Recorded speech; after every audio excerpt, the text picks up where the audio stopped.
Chapter 7, Parts 1 to 4. Beginning again. 1. In operas and romances, one goes from such a parting in a splendid dignity of gloom. But I am no hero, and I went down the big staircase of Tarvrille's house, the empty shuck of an abandoned desire. I was acutely ashamed of my recent tears. In the center of the hall was a marble figure, swathed about with yellow muslin. "On account of the flies," I said, breaking our silence. My words were far too unexpected for Tarvrille to understand. "The flies," I repeated, with an air of explanation. "You're sure she'll be all right?" I said abruptly. "You've done the best thing you can for her." "I suppose I have. I have to go." And then I saw ahead of me a world full of the tiresome need of decisions and arrangements, and empty of all interest. "Where the devil am I to go, Tarvrille? I can't even get out of things altogether." And then, with a fresh realization of painful difficulties ahead, "I have to tell this to my father. I've got to explain. And he expected—" Tarvrille opened the half of the heavy front door for me, hesitated, and came down the broad steps into the chilly grey street, and a few yards along the pavement with me. He wanted to say something that he found difficult to say. When at last he did find words, they were quite ridiculous in substance, and yet at the time I took them as gravely as he intended them. "It's no good quoting Marcus Aurelius," said Tarvrille, "to a chap with his finger in the crack of a door." "I suppose it isn't," I said. "One doesn't want to be a flatulent ass, of course," said Tarvrille. "Still—" He resumed with an air of plunging. "It will sound just rot to you now, Stratton, but after all it comes to this. Behind us is a situation, with half a dozen particular persons. Out here, I mean here, round the world. Before you've done with them, there's 1,000 million people, men and women." "Oh, what does that matter to me?" said I. "Everything," said Tarvrille. "At least, it ought to." He stopped and held out his hand. "Good-bye, Stratton. Good luck to you. Good-bye." "Yes," I said, "good-bye." I turned away from him. The image of Mary, crying as a child cries, suddenly blinded me and blotted out the world. 2. I want to give you as clearly as I can some impression of the mental states that followed this passion and this collapse. It seems to me one of the most extraordinary aspects of all that literature of speculative attack which is called psychology, that there is no name and no description at all of most of the mental states that make up life. Psychology, like sociology, is still largely in the scholastic stage. It is ignorant and intellectual, a happy refuge for the lazy industry of pedants. Instead of experience and accurate description and analysis, it begins with the rash assumption of elements, and starts out upon ridiculous syntheses. Who with a sick soul would dream of going to a psychologist? Now, here I was, with a mind sore and inflamed. I did not clearly understand what had happened to me. I had blundered, offended, entangled myself, and I had no more conception than a beast in a bog what it was had got me, or the method, or even the need of escape. The desires and passionate excitements, the anger and stress and strain and suspicion of the last few months, had worn deep grooves in my brain, channels without end or issue, out of which it seemed impossible to keep my thoughts. I had done dishonorable things, told lies, abused the confidence of a friend. I kept wrestling with these intolerable facts. If some momentary distraction released me for a time, back I would fall presently, before I knew what was happening, and find myself scheming once more to reverse the accomplished, or eloquently restating things already intolerably over-discussed in my mind, justifying the unjustifiable or avenging defeat. I would dream again and again of some tremendous appeal to Mary, some violent return and attack upon the situation. One very great factor in my mental and moral distress was the uncertain values of nearly every aspect of the case. There is an invincible sense of wild rightness about passionate love that no reasoning and no training will ever altogether repudiate. I had a persuasion that out of that I would presently extract a magic to excuse my deceits and treacheries and assuage my smarting shame. And round these deep central preoccupations were others of acute exasperation and hatred towards secondary people. There had been interventions, judgments upon insufficient evidence, comments, and often quite justifiable comments, that had filled me with an extraordinary savagery of resentment. I had a persuasion, illogical but invincible, that I was still entitled to all the respect due to a man of unblemished honor. I clung fiercely to the idea that to do dishonorable things isn't necessarily to be dishonorable.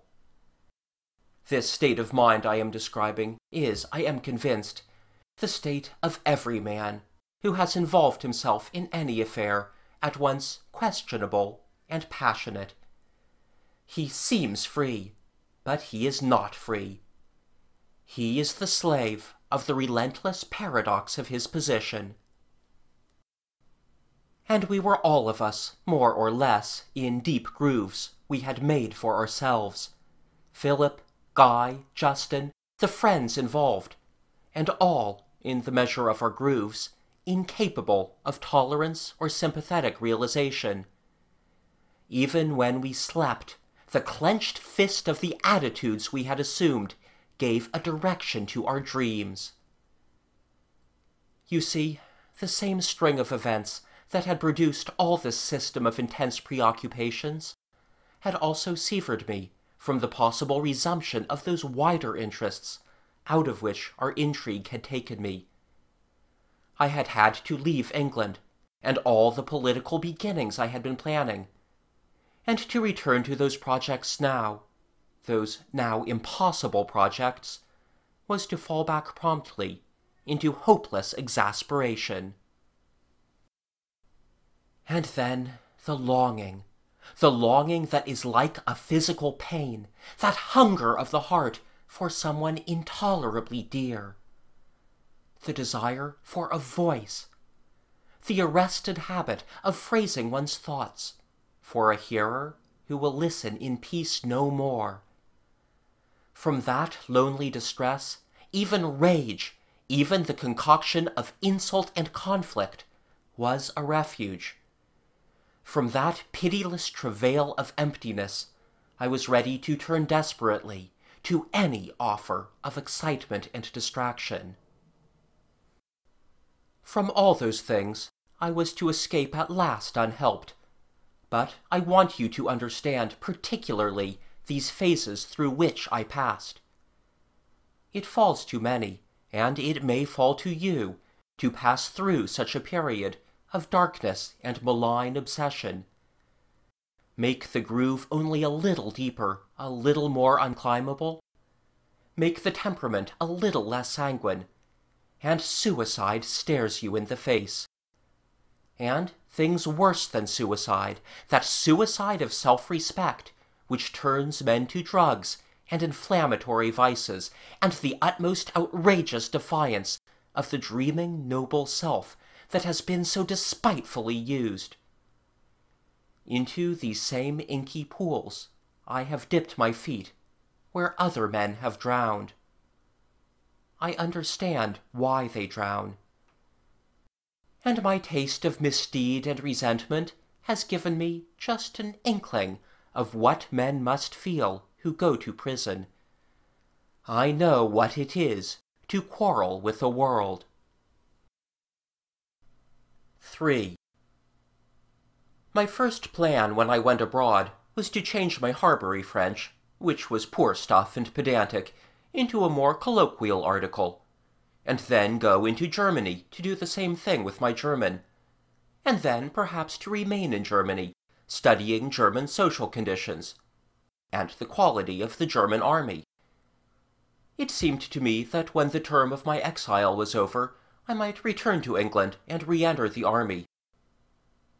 But all these were very anemic plans, conceived by a tired mind, and I set about carrying them out in a mood of slack lassitude. I got to Paris, and in Paris I threw them all overboard and went to Switzerland. I remember very clearly how I reached Paris. I arrived about sunset, I suppose at Saint-Lazare or the Gare du Nord, sent my luggage to the little hotel in the Rue d'Antin where I had taken rooms, and dreading their loneliness, decided to go direct to a restaurant and dine. I remember walking out into the streets, just as shops and windows and street lamps were beginning to light up, and strolling circuitously through the clear, bright stir of the Parisian streets to find a dinner at the Café des Lapins. Some day you will know that peculiar, sharp, definite excitement of Paris. All cities are exciting, and each, I think, in a different way. And as I walked down along some boulevard towards the center of things, I saw a woman coming along a side street towards me, a woman with something in her body and something in her carriage that reminded me acutely of Mary. Her face was downcast, and then, as we converged, she looked up at me, not with the meretricious smile of her class, but with a steadfast, friendly look. Her face seemed to me sane and strong. I passed, and hesitated. An extraordinary impulse took me. I turned back. I followed this woman across the road, and a little way along the opposite pavement. I remember I did that, but I do not remember clearly what was in my mind at the time. I think it was a vague rush towards the flash of companionship in her eyes. There I had seemed to see the glimmer of a refuge from my desolation. Then came amazement and reaction. I turned about and went on my way, and saw her no more. But afterwards, later, I went out into the streets of Paris, bent upon finding that woman. She had become a hope, a desire. I looked for her for what seemed a long time, half an hour perhaps, or 2 hours. I went along, peering at the women's faces, through the blazing various lights, the pools of shadowy darkness, the flickering reflections and transient glitter, one of a vast stream of slow-moving, adventurous human beings. I crossed streams of traffic, paused at luminous kiosks, became aware of dim rows of faces looking down upon me from above the shining enamel of the omnibuses. My first intentness upon one person, so that I disregarded any distracting intervention, gave place by insensible degrees to a more general apprehension of the things about me. That original woman became, as it were, diffused. I began to look at the men and women sitting at the little tables behind the panes of the cafes, and even on the terraces, for the weather was still dry and open. I scrutinized the faces I passed, faces for the most part animated by a sort of shallow eagerness.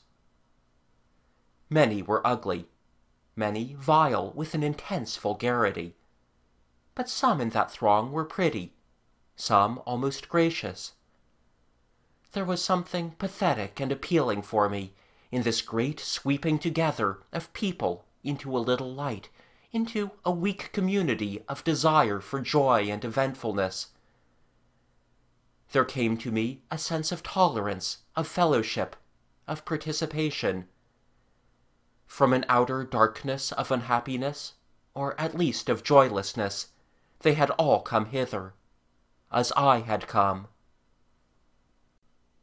I was like a creature that slips back again towards some deep waters out of which long since it came into the light and air. It was as if old forgotten things, prenatal experiences, some magic of ancestral memories, urged me to mingle again with this unsatisfied passion for life about me. Then, suddenly, a wave of feeling between self-disgust and fear poured over me. This vortex was drawing me into deep and unknown things. I hailed a passing fiacre, went straight to my little hotel, settled my account with the proprietor, and caught a night train for Switzerland. All night long my head ached, and I lay awake, swaying and jolting, and listening to the rhythms of the wheels. Paris clean forgotten so soon as it was left, and my thoughts circling continually about Justin and Philip and Mary, and the things I might have said and done. 4. One day late in February, I found myself in Vevey. I had come down with the break-up of the weather from Montana, where I had met some Oxford men I knew and had learned to ski. I had made a few of those vague acquaintances one makes in a winter sport hotel. But now all these people were going back to England, and I was thrown back upon myself once more. I was dull and angry and unhappy still, full of self-reproaches and dreary indignations. And then, very much as the sky will sometimes break surprisingly through storm clouds, there began in me a new series of moods. They came to me by surprise. One clear, bright afternoon, I sat upon the wall that runs along under the limes by the lake shore, envying all these people who were going back to England and work and usefulness. I thought of myself, of my career spoiled, my honor tarnished, my character tested and found wanting. So far as English politics went, my prospects had closed forever. Even after 3 years, it was improbable that I should be considered by the party managers again. And besides, it seemed to me I was a man crippled. My other self, the mate and confirmation of my mind, had gone from me. I was no more than a mutilated man. My life was a thing condemned. I had joined the ranks of loafing, morally limping English exiles. I looked up. The sun was setting. A warm glow fell upon the dissolving mountains of Savoy, and upon the shining mirror of the lake. The luminous, tranquil breadth of it caught me and held me. I am done for. The light upon the lake and upon the mountains, the downward swoop of a bird over the water, and something in my heart gave me the lie. "What nonsense!" I said, and felt as if some dark cloud that had overshadowed me had been thrust back. I stared across at Savoy, as though the land had spoken. Why should I let all my life be ruled by the blunders and adventures of one short year of adventure? Why should I become the votary of a train of consequences? What had I been dreaming of all this time? Over there were gigantic uplands I had never seen and trodden, and beyond were great plains and cities, and beyond that the sea, and so on, great spaces and multitudinous things, all round about the world. What did the things I had done, the things I had failed to do, the hopes crushed out of me, the tears and the anger, matter to that? And in some amazing way, this thought so took possession of me that the question seemed also to carry with it the still more startling collateral. What then did they matter to me? "Come out of yourself," said the mountains and all the beauty of the world.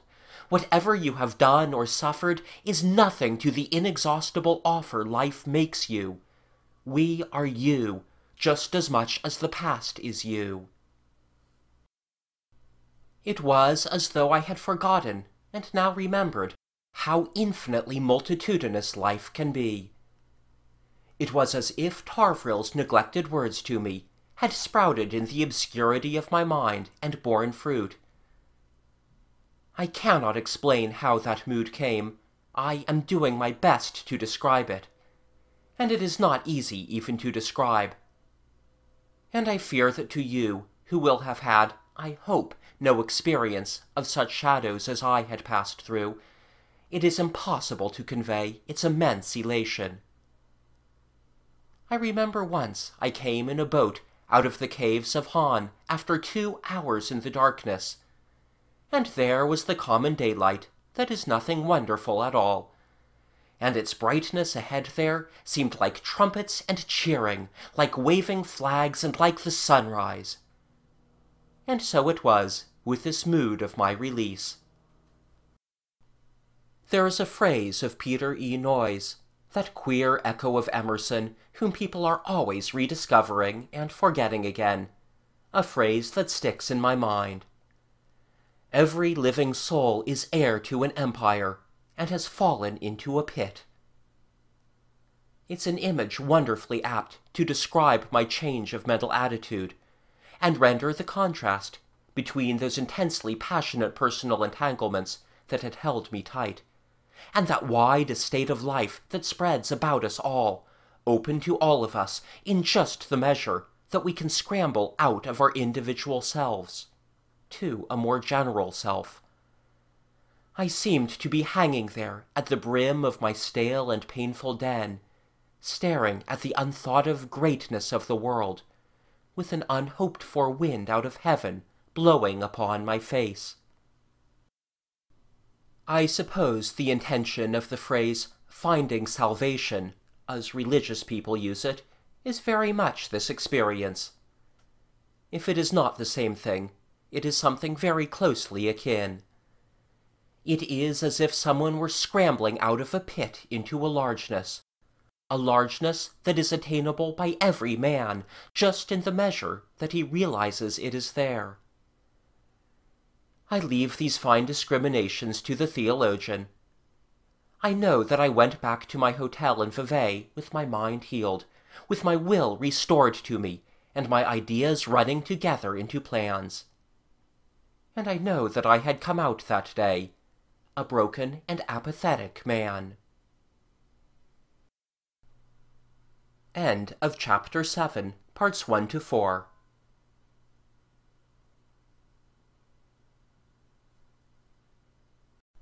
Chapter 7, Parts 5 to 9. Beginning again. 5. The next day my mood declined again. It was as if that light, that sense of release that had shone so clear and strong in my mind, had escaped me. I sought earnestly to recover it, but I could not do so, and I found my old narrow preoccupations calling urgently to me again. I thought that perhaps I might get back those intimations of outlook and relief if I clambered alone into some high solitude and thought. I had a crude, attractive vision of myself far above the heat and noise, communing with the sky. It was the worst season for climbing, and on the spur of the moment I could do nothing but get up the Rocher de Nez on the wrong side, and try and find some eyrie that was neither slippery nor wet. I did not succeed. In one place I slipped down a wet bank for some yards, and held at last by a root. If I had slipped much further, I should not be writing here now. And I came back a very weary and bruised climber, without any meditation. 3 nights after, when I was in bed, I became very lucidly awake. It must have been about 2 or 3 in the morning, and the vision of life returned to me, with that same effect of enlargement and illumination. It was as if the great stillness that is behind and above and around the world of sense did in some way communicate with me. It bade me rouse my spirit and go on with the thoughts and purposes that had been stirring and proliferating in my mind when I had returned to England from the Cape. Dismiss your passion. But I urged that I could not do. There was the thought of Mary subjugated and weeping, the smarting memory of injury and defeat, the stains of subterfuge and discovery, the aching separation. No matter, the stillness answered, in the end all that is just to temper you for your greater uses. I cannot forget, I insisted. Do not forget, but for the present this leads you no whither. This chapter has ended. Dismiss it, and turn to those other things. You are not only Stephen Stratton who fell into adultery. In these silences he is a little thing and far away. Here and with me you are man, every man, in this round world in which your lot has fallen. But Mary, I urged, to forget Mary is a treason, an ingratitude, seeing that she loved me.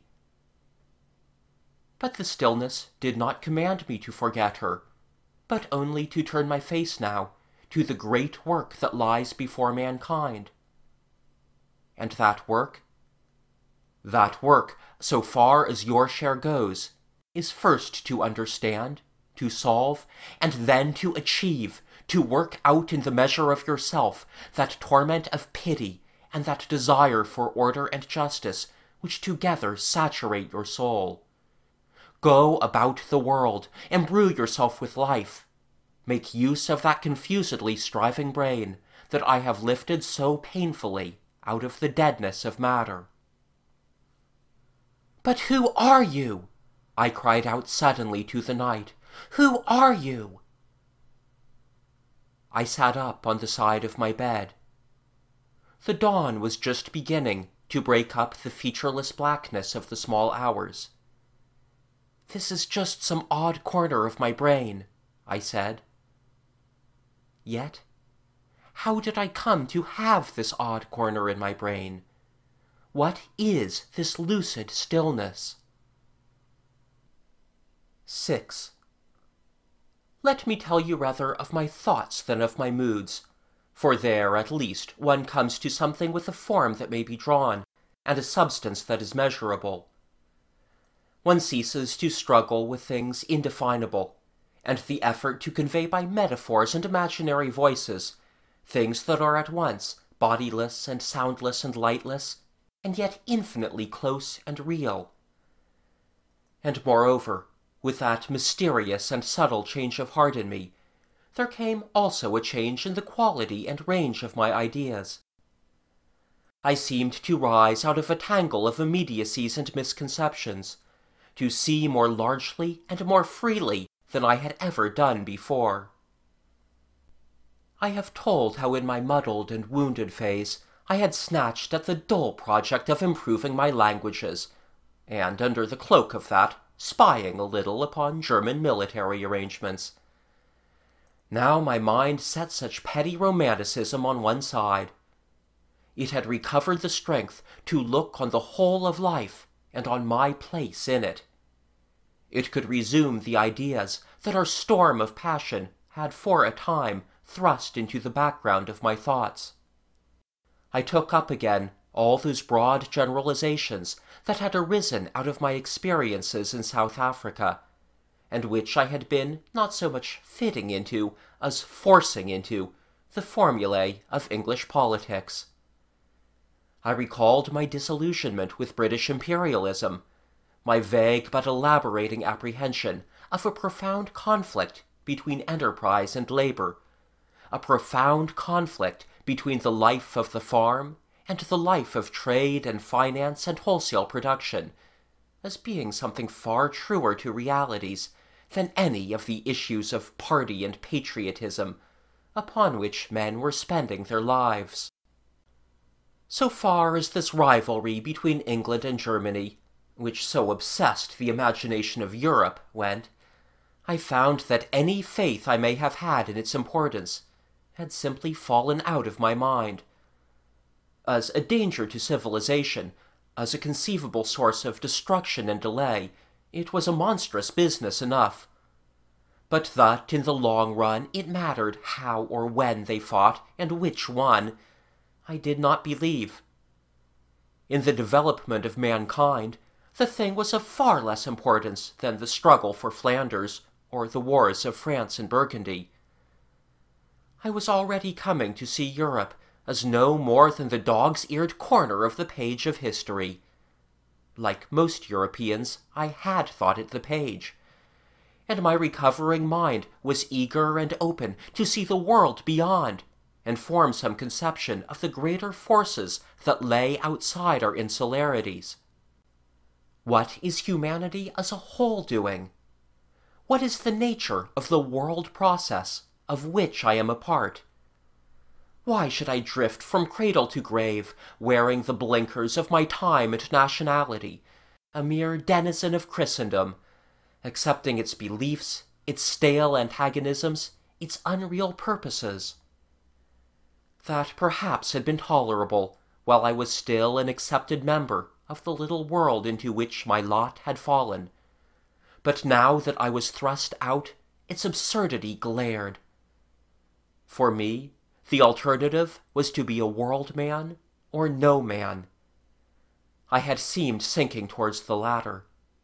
Now I faced about and began to make myself, what I still seek to make myself today, a son of mankind, a conscious part of that web of effort and perplexity which wraps about our globe. All this, I say, came into my mind as if it were a part of that recovery of my mind from its first passionate abjection.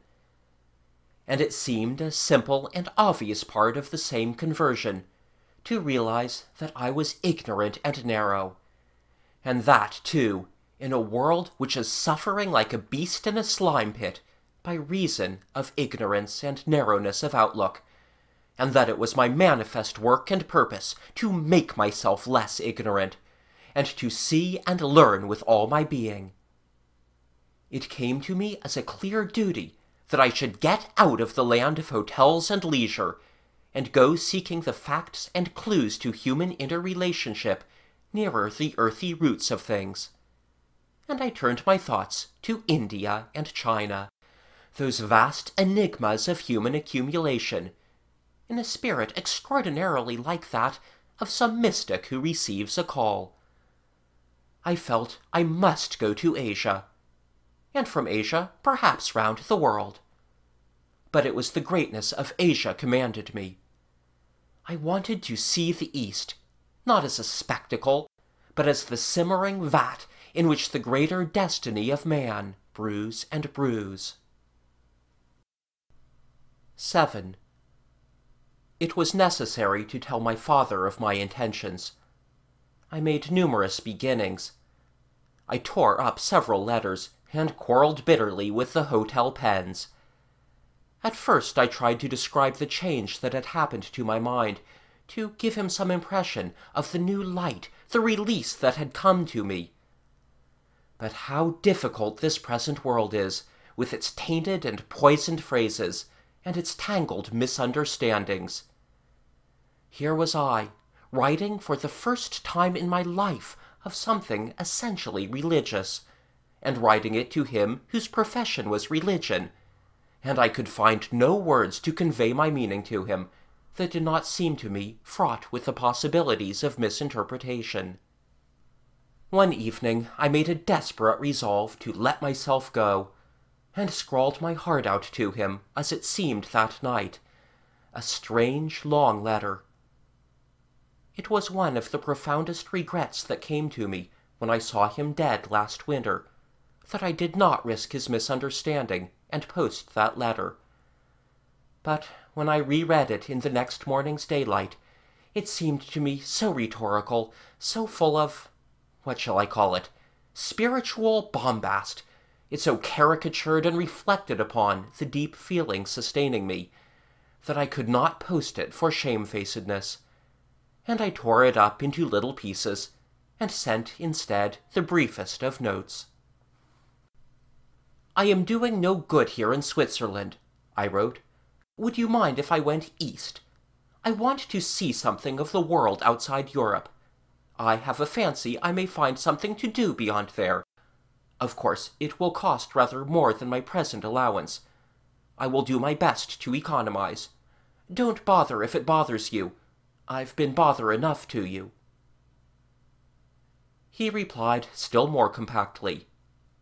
"By all means. I will send you some circular notes. Poste restante, Rome. That will be on your way.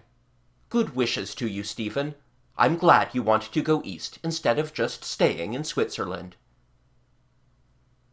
I sit here now and wonder, little son, what he thought, what he supposed, what he understood. I loved my father, and I began to perceive he loved me wonderfully. I can imagine no man I would have sooner had for a priest than him. All priestcraft lays hands, if it can, and with an excellent wisdom, upon the titles and dignity of fatherhood, and yet here am I left to guessing. I do not know whether my father ever worshipped, whether he ever prayed with his heart bared to God. There are times when the inexpressiveness of life comes near to overwhelming me, when it seems to me we are all asleep or entranced, and but a little way above the still cows who stand munching slowly in a field. Why couldn't we, and why didn't we talk together? We fear bathos too much, are shyly decent to the pitch of mania. We have neither the courage of our bodies nor of our souls. I went almost immediately to Rome. I stayed in Rome some days, getting together an outfit, and incidentally seeing that greater city of the dead, in whose embrace the modern city lies.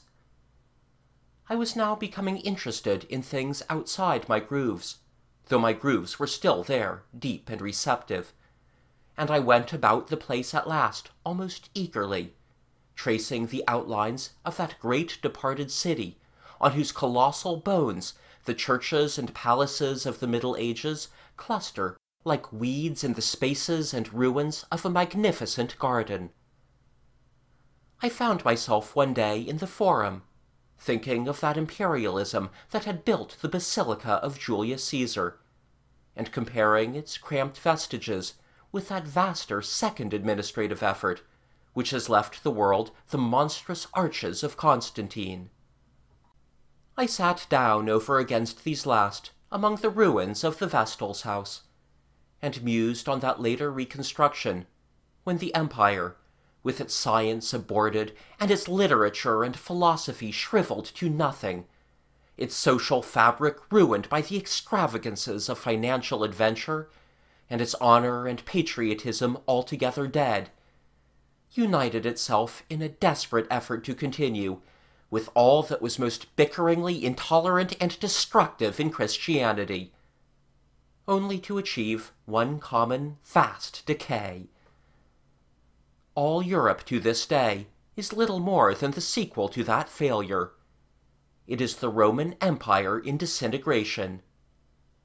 The very churches whose domes rise to the northward of the ancient remains are built of looted stones, and look like parasitic and fungoid growths, and the tourists stream through those spaces day by day, stare at the marble fragments, the arches, the fallen carvings and rich capitals, with nothing greater in their minds, and nothing clearer. I discovered I was putting all this into the form of a letter to Mary. I was writing to her in my mind, as many people talk to themselves. And I remember that I wandered upon the Palatine Hill, musing over the idea of writing a long letter to her, a long, continuous letter to her, a sort of diary of impressions and ideas, that somewhen, years ahead, I might be able to put into her hands. One does not carry out such an idea into reality. It is so much easier to leave the letter imagined and unwritten, if there lives but little hope of its delivery. Yet for many years I kept up an impalpable correspondence in my thoughts, a stream of expression to which no answer came, until at last the habits of public writing and the gathering interests of a new role in life diverted it to other ends. 8. One morning, on the way from Brindisi to Egypt, I came up on deck at dawn, because my mind was restless, and I could not sleep. Another solitary passenger was already up, so intently watching a pink-lit, rocky coastline away to the north of us, that for a time he did not observe me.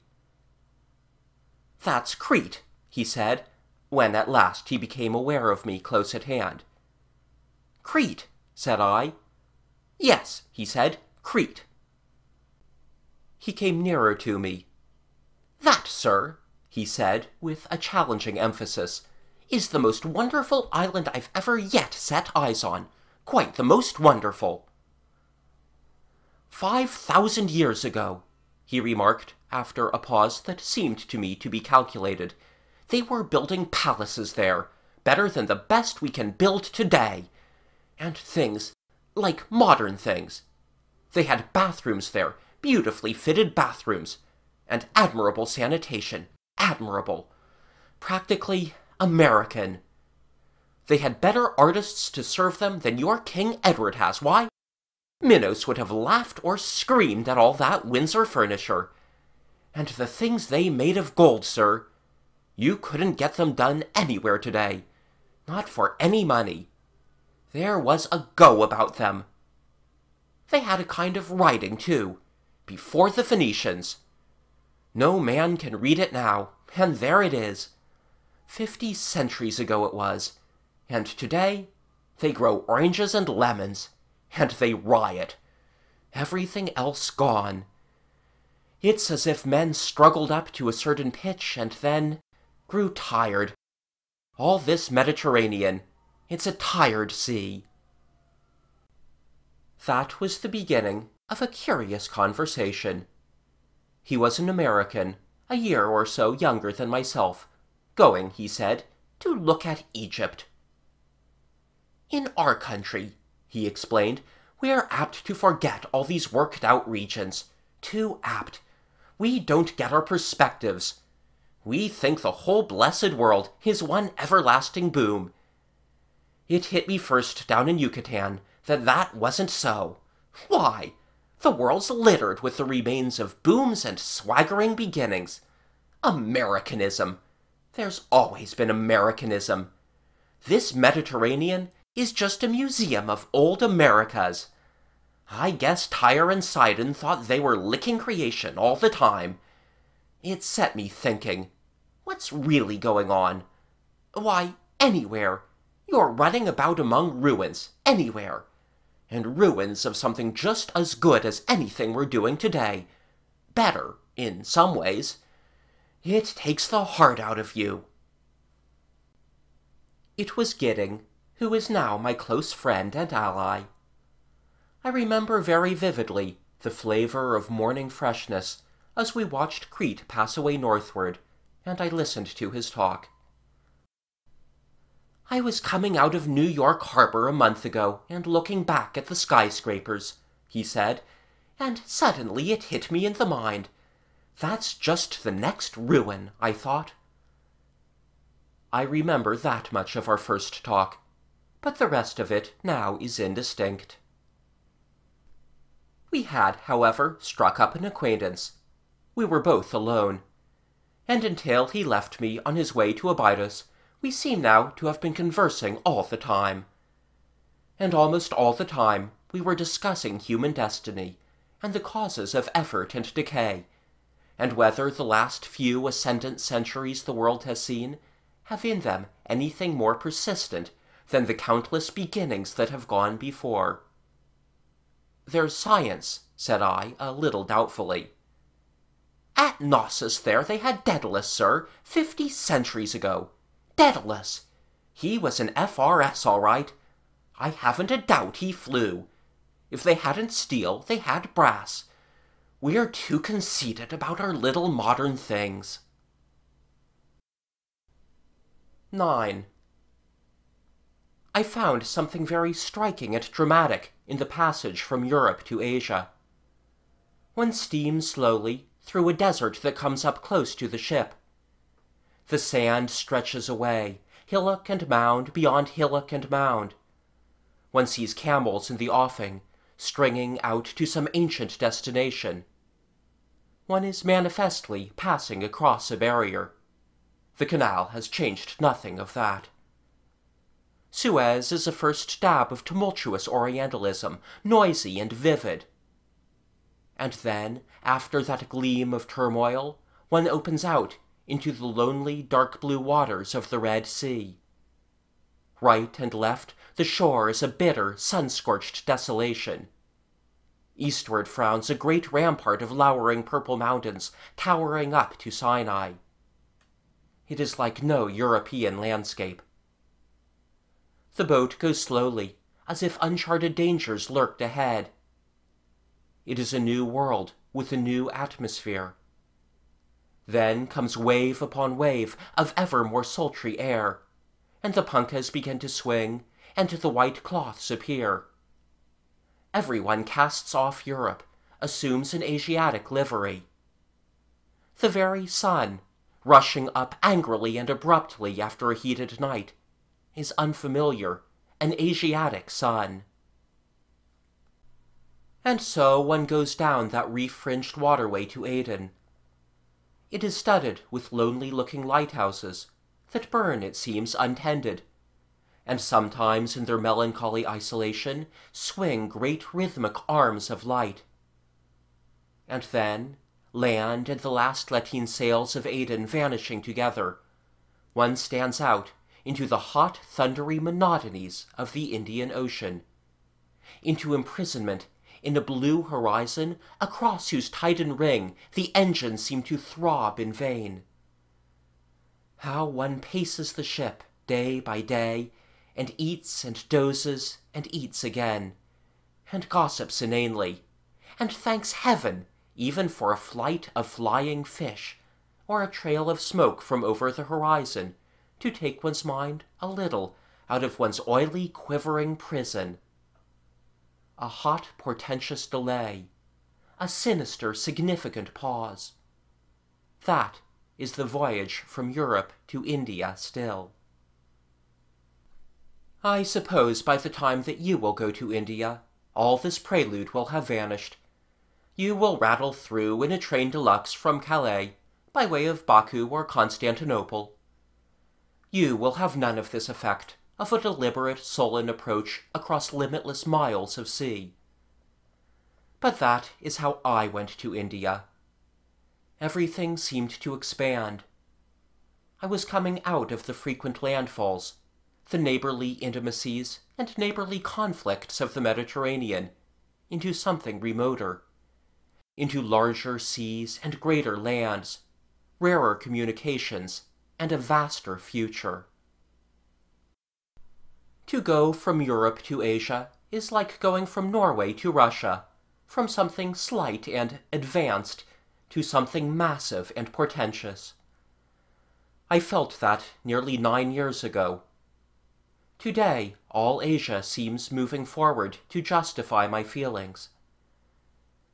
And I remember, too, that as I went down the Red Sea, and again in the Indian Ocean, I had a nearly intolerable passion of loneliness. A wound may heal and still leave pain. I was coming out of Europe as one comes out of a familiar house into something larger and stranger. I seemed but a little speck of life. And behind me, far away and silent and receding, was the one other being to whom my thoughts were open. It seemed very cruel to me that I could not write to her. Such moods were to come to me again and again, and particularly during the inactivities of voyages, and in large empty spaces, and at night when I was weary. At other times I could banish and overcome them by forcing myself to be busy, and by going to see novel and moving things. End of Chapter 7. Chapter 8, Parts 1 to 2. This Swarming Business of Mankind. 1. I do not think I could now arrange into a consecutive history my travellings, my goings and returnings, and my wandering effort to see and comprehend the world. And certainly, even if I could arrange my facts, I should still be at a loss to tell of the growth of ideas, that is so much more important than any facts, to trace the increasing light to its innumerable sources, to a chink here, to a glowing reflection there, to a leap of burning light from some long inert darkness close at hand. But steadily the light grew, and this vast world of man, in which our world, little son, is the world of a limited class on a small island, began to take on definite forms, to betray broad universal movements. What seemed at first chaotic, a drift and tangle of passions, traditions, foolish ideas, blundering hostilities, careless tolerances, became confusedly systematic, showed something persistent and generalized at work among its multitudinous perplexity. I wonder now if I can put before you very briefly the main generalizations that were growing up in my mind during my exile, the simplified picture into which I translated the billions of sights and sounds and smells, for every part of the world has its distinctive olfactory palette, as much as its palette of colors, that rained daily and nightly upon my mind.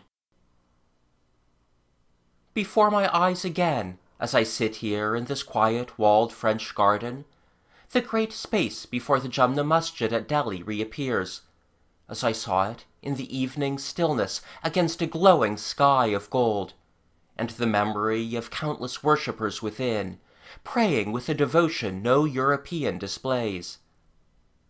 And then comes a memory of that long reef of staircases and temples and buildings, the Ghats of Benares, in the blazing morning sun, swarming with a vast multitude of multicolored people, and the water also swarming with brown bodies. It has the colors of a bed of extravagantly splendid flowers, and the light that is Indian alone. Even as I sit here, these places are alive with happening. It is just past midday here. At this moment, the sun sinks in the skies of India. The Jumna Masjid flushes again with the glow of sunset. The smoke of evening fires streams heavenward against its subtle lines. And upon those steps at Benares that come down the hillside, between the conquering mosque of Aurangzeb and the shining mirror of the Ganges, 1,000 silent seated figures fall into meditation. And other memories recur and struggle with one another. The crowded river streets of Canton, the rafts and houseboats and junks innumerable, riding over inky water, begin now to twinkle with 1,000 lights. They are ablaze in Osaka and Yokohama and Tokyo, and the swarming staircase streets of Hong Kong glitter with a wicked activity, now that night has come. I flash a glimpse of Burmese temples, of villages in Java, of the somber purple masses of the walls of the Tartar city at Peking with squat pagoda-guarded gates. How those great outlines lowered at me in the twilight, full of fresh memories and grim anticipations of baseness and violence and bloodshed. I sit here recalling it, feeling it all out beyond the trellised, vine-clad wall that bounds my physical vision, vast crowded world that I have seen, going from point to point, seeking for clues, for generalities, until at last it seems to me that there emerges something understandable. I think I have got something understandable out of it all. What a fantastically courageous thing is this mind of ours! My thoughts seem to me at once presumptuous and inevitable. I do not know why it is that I should dare, that any of us should dream of this attempt to comprehend. But we who think are every one impelled to this amazing effort to get it all together into some simple generality. It is not reason, but a deep-seated instinct that draws our intelligence towards explanations, that sets us perpetually seeking laws, seeking statements that will fit into infinite, incessantly interweaving complexities, and be true of them all. There is, I perceive, a valiant and magnificent stupidity about the human mind, a disregard of disproportion and insufficiency, like the ferret, which will turn from the leveret it has seized to attack even man if he should interfere. By these desperate feats of thinking it is that our species has achieved its victories. By them it survives. By them it must stand the test of ultimate survival. Some forgotten man in our ancestry, for every begetting man alive was in my individual ancestry and yours 3,000 years ago, first dared to think of the world as round, an astounding temerity. He rolled up the rivers and mountains, the forests and plains and broad horizons that stretched beyond his ken, that seemed to common sense to go on certainly forever, into a ball, into a little ball, like an orange. Magnificent feat of the imagination, outdoing Thor's deep draught of the sea. And once he had done it, all do it, and no one falters at the deed. You are not yet 7 as I write, and already you are serenely aware that you live upon a sphere. And in much the same manner it is that we who are sociologists and economists, publicists and philosophers and what-not, are attempting now to roll up the vast world of facts which concern human intercourse, the whole, indeed, of history and archaeology, into some similar, imaginable, and manageable shape, that presently everyone will be able to grasp. I suppose there was a time when nobody bothered at all about the shape of the earth, when nobody had even had the idea that the earth could be conceived as having a shape, and similarly, it is true that it is only in recent centuries that people have been able to suppose that there was a shape to human history. It is, indeed, not much more than a century since there was any real emergence from theological assumptions and pure romanticism and accidentalism in these matters. Old Adam Smith it was, probing away at the roots of economics, who set going the construction of ampler propositions. From him sprang all those new interpretations, which have changed the writing of history from a record of dramatic reigns and wars and crises to an analysis of economic forces. How impossible it would be for anyone now to write that great chapter of Gibbon's, in which he sweeps together into one contempt the history of 60 emperors and 600 years of time.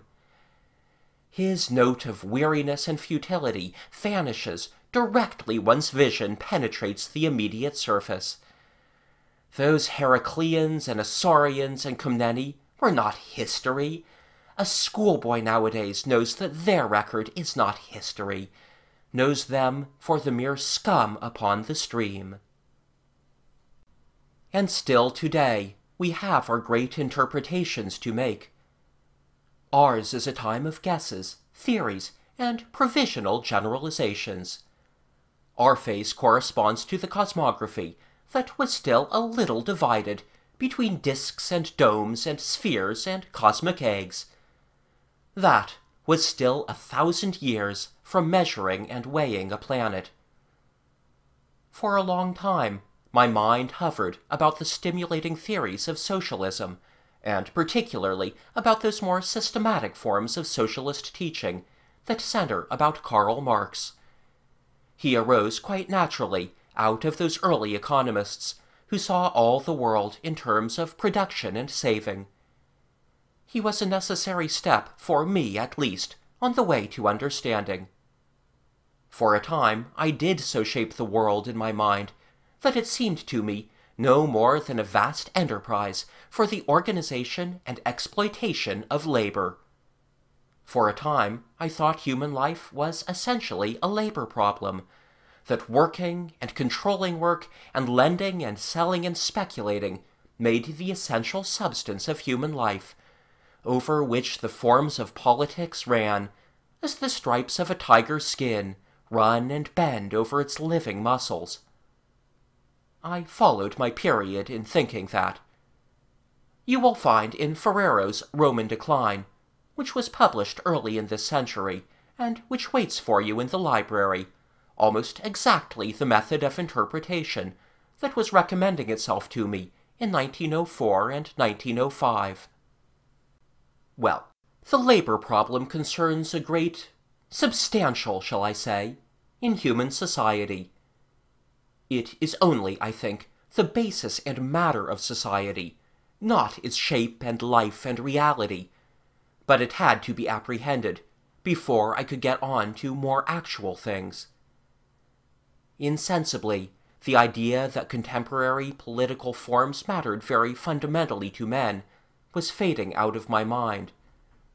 The British Empire and the German Empire, the unity of Italy and Anglo-Saxon ascendancy, the Yellow Peril, and all the other vast phantoms of the world politician's mythology were fading out of my mind in those years, as the Olympic cosmogony must have faded from the mind of some inquiring Greek philosopher in the days of Heraclitus. And I revised my history altogether in the new light. The world had ceased to be chaotic in my mind. It had become a vast, if as yet a quite inconclusive drama, between employer and employed. It makes a wonderful history, this history of mankind as a history of labor, as a history of the perpetual attempts of an intelligent minority to get things done by other people. It does not explain how that aggression of the minority arose, nor does it give any conception of a primordial society, which corresponds with our knowledge of the realities of primitive communities. One begins rather in the air, with a human society that sells and barters and sustains contracts and permits land to be privately owned, and having as hastily as possible got away from that difficulty of beginnings, having ignored the large areas of the world which remain under a pacific and unprogressive agriculture to this day, the rest of the story becomes extremely convincing and illuminating. It does, indeed, give a sustaining explanation to a large part of recorded history, this generalization about the proclivity of able and energetic people to make other people do things. One ignores what is being done as if that mattered nothing, and concentrates upon the use and enslavement of men. One sees that enslavement to labor progressing from crude directness to the most subtly indirect methods. The first expedient of enterprise was the sword, and then the whip, and still there are remote and ugly corners of the world, in the Mexican Valle Nacionale or in Portuguese South Africa, where the whip whistles still, and the threat of great suffering and death follows hard upon the reluctant toiler. But the larger part of our modern slavery is past the stage of brand and whip. We have fallen into methods at once more subtle and more effective.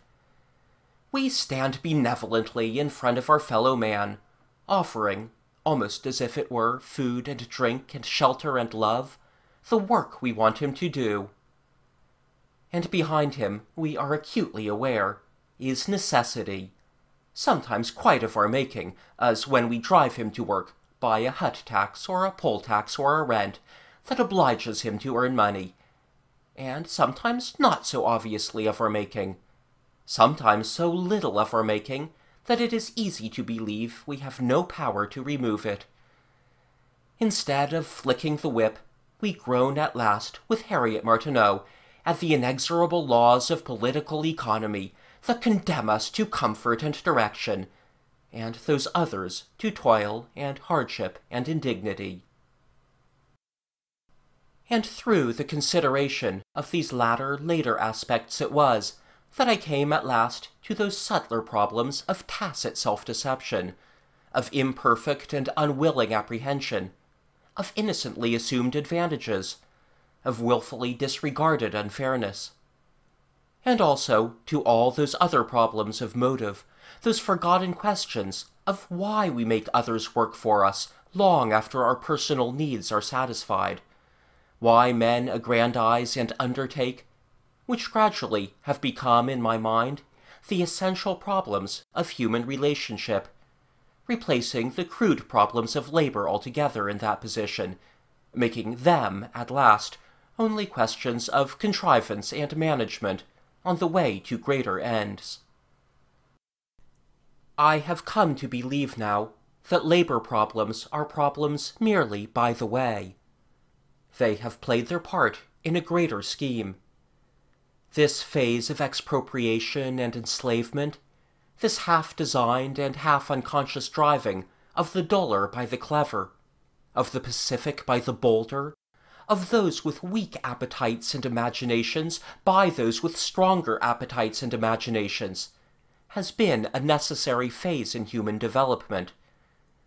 With my innate, passionate desire to find the whole world purposeful, I cannot but believe that. But however necessary it has been, it is necessary no longer. Strangest of saviors, there rises over the conflicts of mankind the glittering angular promise of the machine. There is no longer any need for slavery, open or disguised. We do not need slaves nor toilers nor mere laborers any more. They are no longer essential to a civilization. Man has ridden on his brother man out of the need of servitude. He struggles through to a new phase, a phase of release, a phase when leisure and an unexampled freedom is possible to every human being. Is possible. And it is there one halts, seeing that splendid possibility of aspiration and creation before mankind, and seeing mankind, for the most part, still downcast, quite unaware or incredulous, following the old rounds, the grooves of ancient and superseded assumptions and subjections. But here I will not trace in any detail the growth of my conviction that the ancient and heavy obligation to work hard and continually throughout life has already slipped from man's shoulders.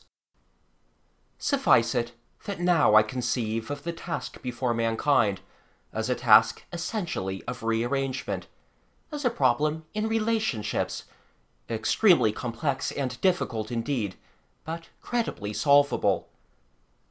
During my Indian and Chinese journey, I was still at the Marxist stage.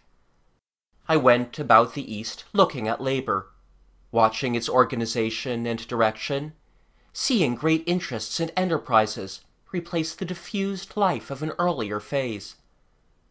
The disputes and discussions in the Transvaal, which had first opened my mind to these questions, came back to me, and steadily I lost my interest in those mere political and national issues, with their paraphernalia of kings and flags and governments and parties, that had hitherto blinded me to these more fundamental interactions.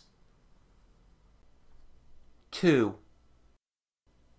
It happened that in Bombay, circumstances conspired to bring the crude facts of labor enslavement vividly before me. I found a vigorous agitation raging in the English press against the horrible sweating that was going on in the cotton mills. I met the journalist most intimately concerned in the business on my second day in India, and before a week was out, I was hard at work getting up the question and preparing a memorandum with him on the possibility of immediate legislative intervention. The very name of Bombay, which for most people recalls a spacious and dignified landfall, lateen sails, green islands, and jutting precipices, a long city of trees and buildings like a bright and various breakwater between the great harbor and the sea, and then exquisite little temples, painted bullock carriages, towers of silence, Parsees, and an amazingly kaleidoscopic population, is, for me, a reminder of narrow, fetid, plague-stricken streets, and tall, insanitary tenement houses packed and dripping with humanity, and of terrible, throbbing factories working far into the night, blazing with electric light against the velvet-black night sky of India, damp with the steam clouds that are maintained to moisten the thread, and swarming with emaciated, overworked brown children. For even the adults, spare and small, in those mills seem children to a Western eye. I plunged into this heated, dreadful business with a passionate interest, and went back to the yacht club only when the craving for air and a good bath, and clean clothes and space and respect became unendurable.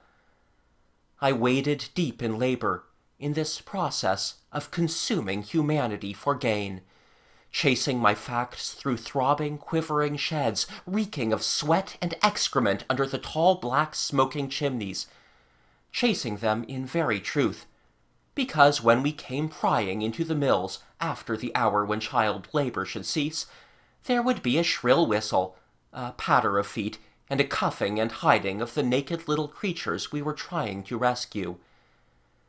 They would be hidden under rugs, in boxes, in the most impossible places, and we dragged them out, scared and lying. Many of them were perhaps 7 years old at most, and the adults, men and women of 14, that is to say, we could not touch at all, and they worked in that Indian heat, in a noisome air drenched with steam for 14 and 15 hours a day. And essential to that general impression is a memory of a slim Parsee mill manager luminously explaining the inherited passion for toil in the Indian weaver, and a certain bulky Hindu with a lemon-yellow turban and a strip of plump brown stomach showing between his clothes, who was doing very well, he said, with 2 wives and 5 children in the mills. That is my Bombay. That, and the columns of crossed circles marking plague cases upon the corners of houses, and a peculiar acrid smell, and the polychromatic stir of crowded narrow streets between cliffs of architecture, with carved timbers and heavy ornamentation, into which the sun strikes obliquely, and lights 1,000 vivid hues. Bombay, the gateway of what silly people were still calling in those days the immemorial East. Bombay, which is newer than Boston or New York. Bombay, which has grown beneath the Englishman's shadow out of a Portuguese fort in the last 200 years.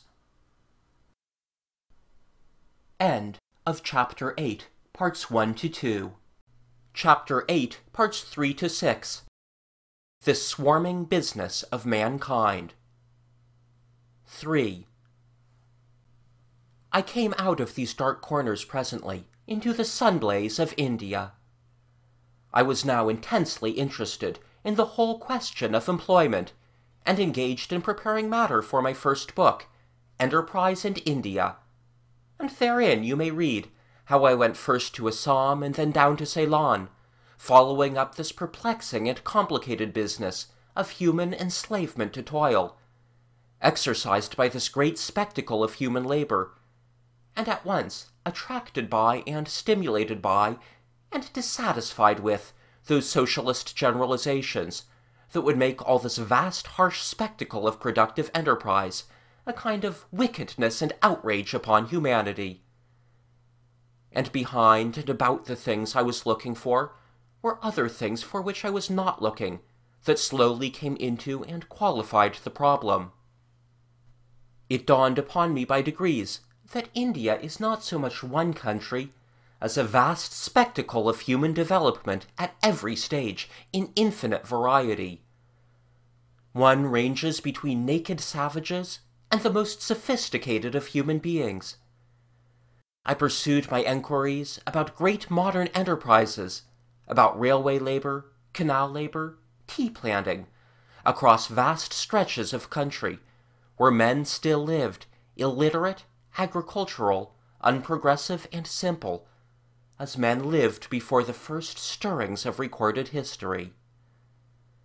One sees by the tanks of those mud-built villages groups of women with brass vessels, who are identical in pose and figure and quality with the women modeled in Tanagra figures, and the droning wall-wheel is the same that irrigated the fields of ancient Greece, and the crops and beasts and all the life is as it was in Greece and Italy, Phoenicia and Judea, before the very dawn of history.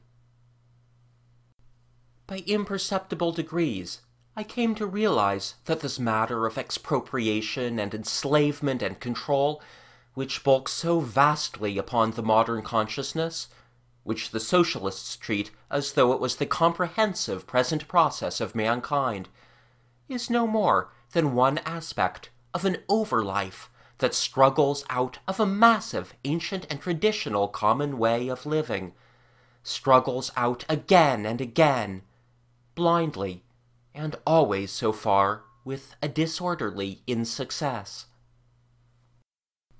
I began to see in their proper proportion the vast, enduring, normal human existence, the peasant's agricultural life, unlettered, laborious, and essentially unchanging on the one hand, and on the other those excrescences of multitudinous city aggregation, those stormy excesses of productive energy that flare up out of that life, establish for a time great unstable strangenesses of human living, palaces, cities, roads, empires, literatures, and then totter, and fall back again into ruin. In India, even more than about the Mediterranean, all this is spectacular. There, the peasant goes about his work according to the usage of 50,000 years. He has a primitive version of religion, a moral tradition, a social usage, closely adapted by countless years of trial and survival to his needs, and the whole land is littered with the vestiges and abandoned material of those newer, bolder, more experimental beginnings that merely began.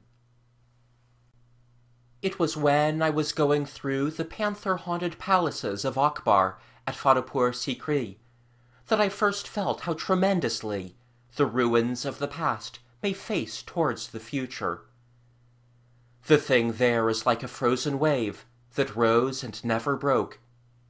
And once I had caught that light upon things, I found the same quality in all the ruins I saw, in Amber and Vijayanagar and Chittor, and in all that I have seen or heard of in ancient Rome and ancient Verona, in Paestum and Knossos and ancient Athens.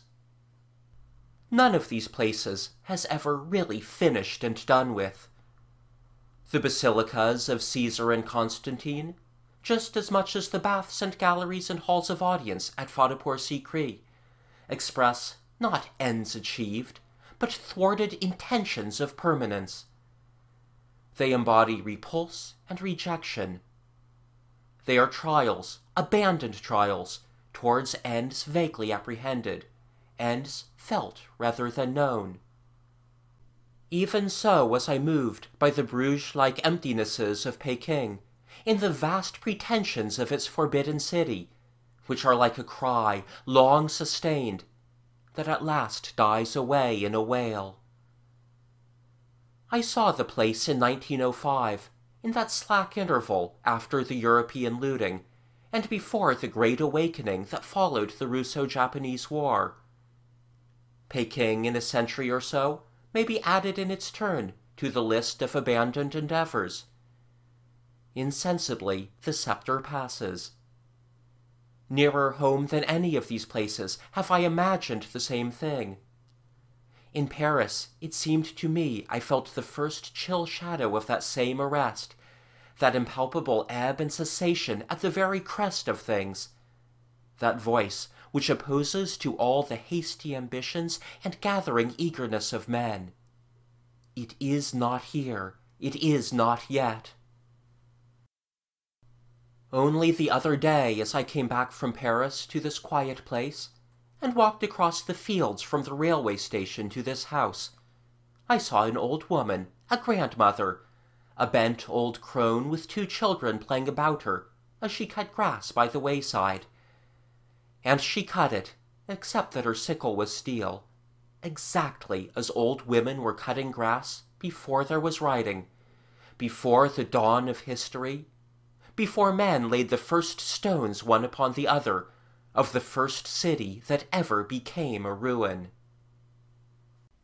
You see, civilization has never yet existed. It has only continually and obstinately attempted to be. Our civilization is but the indistinct twilight before the dawn.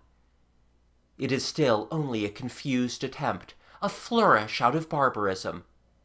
And the normal life of men, the toiling earthy life of the field and the byre, goes on still, like a stream that at once supports and carries to destruction the experimental ships of some still imperfect inventor.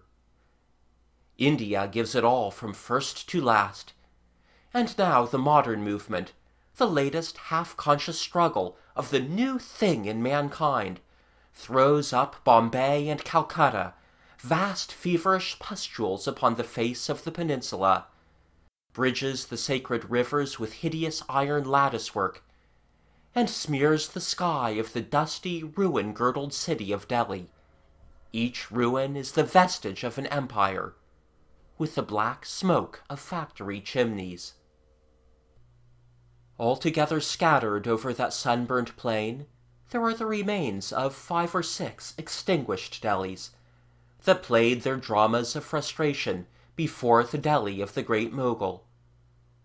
This present phase of human living, its symbol at Delhi is now, I suppose, a scaffold bristling pile of Neo-Georgian building, is the latest of the constructive synthetic efforts to make a newer and fuller life for mankind. Who dares call it the last? I question myself constantly whether this life we live today, whether that, too, is more than a trial of these blind constructive forces, more universal perhaps, more powerful perhaps than any predecessor, but still a trial, to litter the world with rusting material when the phase of recession recurs. But yet I can never quite think that is so. This time surely it is different. This time may indeed be the beginning of a permanent change. This time there are new elements, new methods, and a new spirit at work upon construction that the world has never known before. Mankind may be now in the dawn of a fresh phase of living altogether. It is possible. The forces of construction are proportionally gigantic. There was never so much clear and critical thought in the world as there is now, never so large a body of generally accessible knowledge and suggestion, never anything like the same breadth of outlook, the same universality of imaginative freedom. That is so, in spite of infinite turmoil and confusion. Moreover, the effort now is less concentrated, less dramatic. There is no one vital center to the modern movement, which disaster can strike or decay undermine.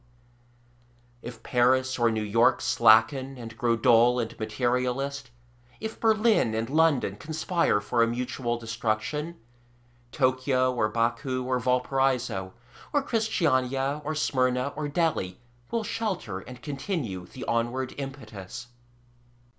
And this time, too, it is not any one person, any one dynasty, any one cult or race which carries our destiny. Human thought has begun to free itself from individual entanglements and dramatic necessities and accidental standards. It becomes a collective mind, a collective will towards achievement, greater than individuals or cities or kingdoms or peoples, a mind and will to which we all contribute, and which none of us may command nor compromise by our private errors. It ceases to be aristocratic. It detaches itself from persons and takes possession of us all. We are involved as it grows free and dominant.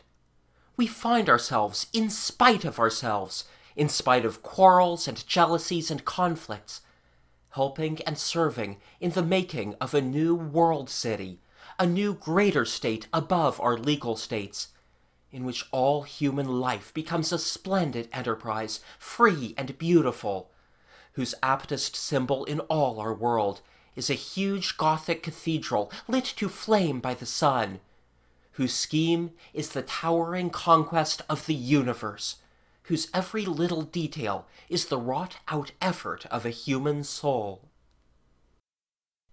Such were the ideas that grew together in my mind as I went about India and the East, across those vast sunlit plains, where men and women still toil in their dusty fields for a harsh living, and live in doorless hovels on floors of trampled cow-dung, persecuted by 100 hostile beasts and parasites, caught and eaten by tigers and panthers as cats eat mice, and grievously afflicted by periodic famine and pestilence, even as men and women lived before the dawn of history, for untold centuries, for hundreds of thousands of years. 4.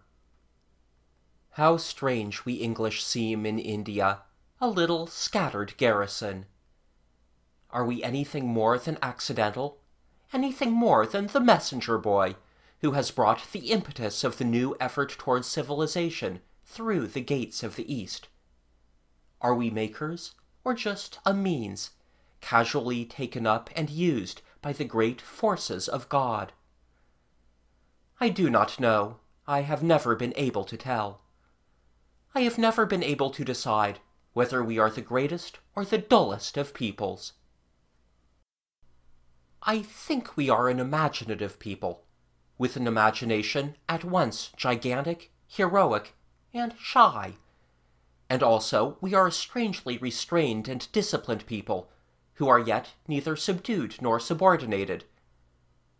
These are flat contradictions to state, and yet how else can one render the paradox of the English character, and the spectacle of a handful of mute, snobbish, not obviously clever, and quite obviously ill-educated men, holding together kingdoms, tongues, and races, 300 millions of them, in a restless, fermenting peace.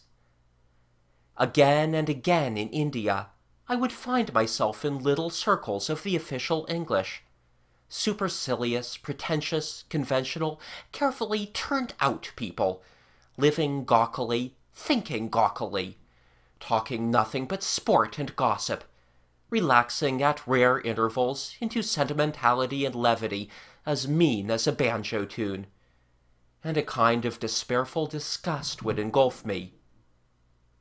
And then, in some man's work, in some huge irrigation scheme, some feat of strategic foresight, some simple, penetrating realization of deep-lying things, I would find an effect, as if out of a thickly rusted sheath one had pulled a sword and found it flame. I recall one evening I spent at a little station in Bengal, between Lucknow and Delhi, an evening given over to private theatricals. The theater was a huge tent, and the little, roughly improvised stage was lit by a row of oil footlights, and so small as to barely give a foothold for the actors and actresses in the more crowded scenes. About me were the great people, the colonel's wife, a touring young man of family, officers, and the wife of the manager of the big sugar refinery close at hand. Behind were English of a more dubious social position, also connected with the sugar refinery. A Eurasian family or so, very dressy and aggressive and terribly snubbed. And then, I think, various Portuguese and other nondescripts, and groups of non-commissioned officers and men, some with their wives. The play, admirably chosen, was that crystallization of liberal Victorian snobbery, caste. And I remember there was a subcurrent of amusement, because the young officer who played— what is the name of the hero's friend? I forget— had, in the haste of his superficiality, adopted a moustache that would not keep on, and an eyeglass that would not keep in. Everybody was acting very badly. Nobody was word perfect, and a rasping prompter would not keep ahead as he ought to have done. The scenery and the make-ups were daubs, and I was filled with amazement that, having quite wantonly undertaken to do this thing, these people could then do it so slackly. Then a certain sudden warmth in the applause about me quickened my attention, and I realized the satirical purport of drunken old Father Eccles, and the moral intention of his son-in-law, the plumber. Between them, they expressed the whole duty of the working man, as the prosperous Victorians conceived it. He was to work hard, always, at any job he could find, for any wages he could get. And if he didn't, he was a drunken shirker, and the dupe of paid agitators. A comforting but misleading doctrine. And here were these people, a decade on in the 20th century, with time, death, and judgment close upon them, still eagerly applauding, eager to excuse their minds with this one-sided, ungracious, old-fashioned nonsense that has done so much to intensify the deepening class antagonisms that strain us now at home almost to the breaking point. How amazingly, it seemed, these people didn't understand and wouldn't understand any class but their own, any race but their own, any usage other than their use. Covertly, I surveyed the colonel's profile. It expressed nothing but entire satisfaction with these disastrous interpretations. What a weather-worn, thought-free face that grizzled veteran showed the world. I was seized with a sudden curiosity to see how the private soldiers behind me were taking old Eccles. I turned round to discover cropped heads, and faces as expressionless as masks, and behind them dusky faces watching very alertly, and then other dusky faces, Eurasians, inferiors, servants, natives. Then, at a sharp edge, the glare of our lighting ceased, and the canvas walls of our narrow world of illusion opened into a vast blue twilight. At the opening stood two white-clad Sikhs, very, very still and attentive, watching the performance, and beyond them was a great space of sky, over a dim profile of trees and roofs and a minaret, a sky darkling down to the flushed red memory, such a short memory it is in India, of a day that had gone forever. I remained staring at that for some time. "Isn't old Eccles good?" whispered the colonel's wife beside me, and recalled me to the play. Somehow, that picture of a narrow canvas tent in the midst of immensities has become my symbol for the whole life of the governing English, the English of India and Switzerland and the Riviera and the West End and the public services. But they are not England. They are not the English reality, which is a thing at once bright and illuminating and fitful, a thing humorous and wise and adventurous. Shakespeare, Dickens, Newton, Darwin, Nelson, Bacon, Shelley, English names every one, like the piercing light of lanterns, swinging and swaying among the branches of dark trees at night. 5. I went again to Ceylon to look into the conditions of coolie importation, and then I was going back into Assam once more, still in the wake of indentured labor, when I chanced upon a misadventure.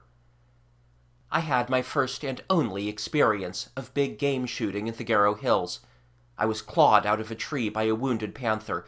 He missed his hold, and I got back to my branch, but my shoulder was put out, my thigh was badly torn, and my blood was poisoned by the wound. I had an evil, uncomfortable time. My injury hampered me greatly, and for a while it seemed likely I should be permanently lamed. I had to keep to vehicles and reasonably good roads. I wound up my convalescence with a voyage to Singapore, and from thence I went on rather disconnectedly to a number of exploratory journeys, excursions rather than journeys, into China. I got to Peking and then suddenly faced back to Europe, returning overland through Russia. I wanted now to study the conditions of modern industrialism at its sources, and my disablement did but a little to accelerate a return already decided upon. I had got my conception of the East as a whole, and of the shape of the historical process. I no longer felt adrift in a formless chaos of forces. I perceived now very clearly that human life is essentially a creative struggle out of the usage of immemorial years, that the synthesis of our contemporary civilization is this creative impulse rising again in its latest and greatest effort, the creative impulse rising again as a wave rises from the trough of its predecessors, out of the ruins of our parent system, Imperial Rome. But this time, and for the first time, the effort is worldwide, and China and Iceland, Patagonia and Central Africa all swing together with us to make, or into another catastrophic failure to make, the great state of mankind. All this I had now distinctly in my mind. The new process, I perceive, had gone further in the West, was most developed in the West. The lighter end lifts first. So back I came, away from the great body of mankind, which is Asia, to its head. And since I was still held by my promise from returning to England, I betook myself first to the Pas de Calais, and then to Belgium, and thence into industrial Germany, to study the socialistic movement at its sources. And I was beginning to see too very clearly by the time of my return that what is confusedly called the labor problem is really not one problem at all, but two. There is the old problem, the problem as old as Zimbabwe and the pyramids, the declining problem, the problem of organizing masses of unskilled labor to the constructive ends of a great state. And there is the new modification due to machinery, which has rendered unskilled labor, and labor of a low grade of skill, almost unnecessary to mankind. Added coal, oil, wind, and water, the elementary school and the printing press to our sources of power, and superseded the ancient shepherding and driving of men by the possibility of their intelligent and willing cooperation.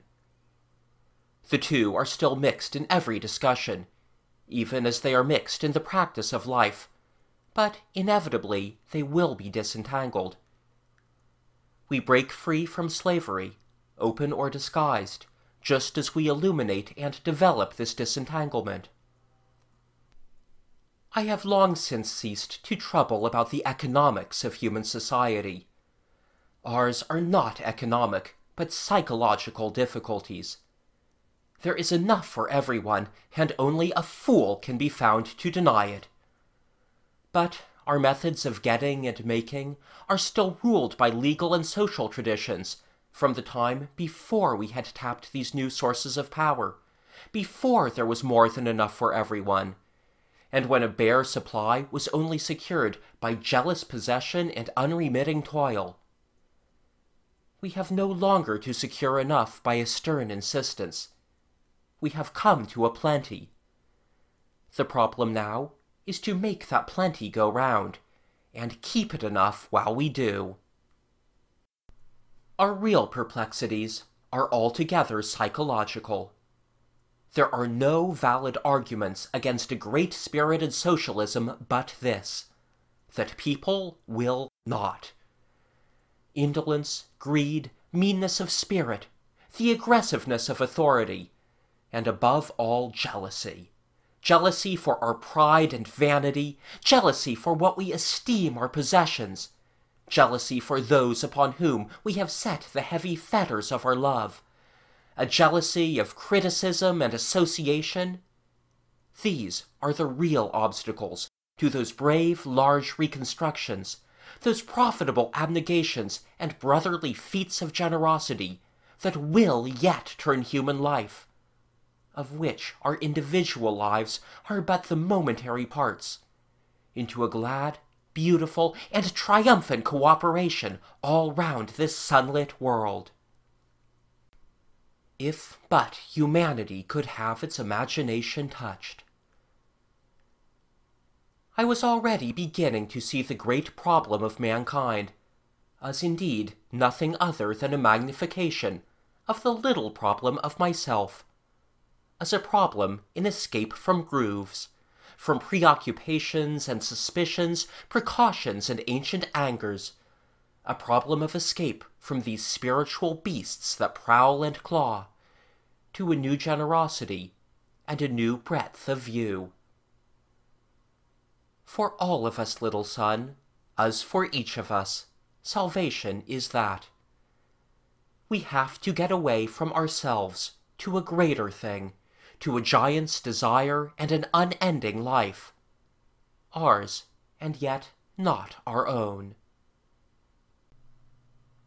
6. It is a queer experience to be even for a moment in the grip of a great beast. I had been put into the fork of a tree, so that I could shoot with the big stem behind my back. The fork wasn't, I suppose, more than a score of feet from the ground. It was a safe enough place from a tiger, and that is what we expected. We had been misled by our tracker, who had mistaken the pugs of a big leopard for a tiger's. They were over rocky ground for the most part, and he had only the spoor of a chance patch of half-dried mud to go upon. The beast had killed a goat, and was beaten out of a thicket near by me, in which he had been lying up. The probability had seemed that he would go away along a tempting ravine to where Captain Crosby, who was my host, awaited him. I, as the amateur, was intended to be little more than a spectator. But he broke back towards the wing of the line of beaters, and came across the sunlit rocks within 30 yards of my post. Seen going along in that way, flattened almost to the ground, he wasn't a particularly impressive beast, and I shot at his shoulder as one might blaze away at a rabbit, perhaps just a little more carefully, feeling as a lord of creation should, who dispenses a merited death. I expected him either to roll over or bolt. Then, instantly, he was coming in huge bounds towards me. He came so rapidly that he was covered by the big limb of the tree on which I was standing until he was quite beneath me, and my second shot, which I thought in the instant must have missed him, was taken rapidly as he crouched to spring up the trunk. Then, came a sort of astonishment, and I think, because afterwards Crosby picked up a dropped cartridge at the foot of the tree, that I tried to reload. I believe I was completely incredulous that the beast was going to have me until he actually got me. The thing was too completely out of my imaginative picture. I don't believe I thought at all while he was coming up the tree. I merely noted how astonishingly he resembled an angry cat. Then he'd got my leg. He was hanging onto it, first by 2 claws and then by 1 claw, and the whole weight of him was pulling me down. It didn't seem to be my leg. I wasn't frightened. I felt absolutely nothing. I was amazed. I slipped, tried to get a hold on the tree trunk, felt myself being hauled down, and then got my arm about the branch. I still clung to my unloaded gun, as an impoverished aristocrat might cling to his patent of nobility. That was, I felt, my answer for him yet. I suppose the situation lasted a fraction of a second, though it seemed to me to last an interminable time. Then I could feel my leggings rip and his claw go scoring deeply down my calf. That hurt in a kind of painless, impersonal, interesting way. Was my leg coming off? Boot? The weight had gone, that enormous weight. He'd missed his hold altogether. I heard his claws tear down the bark of the tree, and then his heavy, soft fall upon the ground. I achieved a cat-like celerity. In another second I was back in my fork, reloading, my legs tucked up as tightly as possible. I peered down through the branches, ready for him. He wasn't there. Not up the tree again? Then I saw him making off, with a halting gait, across the scorching rocks some 30 yards away, but I could not get my gun into a comfortable position before he was out of sight behind a ridge. I wondered why the sunlight seemed to be flickering, like an electric light that fails. Was somehow aware of blood streaming from my leg down the tree stem. It seemed a torrent of blood, and there was a long, loose ribbon of flesh, very sickening to see. And then I fainted, and fell out of the tree, bruising my arm and cheek badly, and dislocating my shoulder in the fall. Some of the beaters saw me fall, and brought Crosby in sufficient time to improvise a tourniquet and save my life. End of Chapter 8. Chapter 9, Parts 1 to 7. The Spirit of the New World. 1.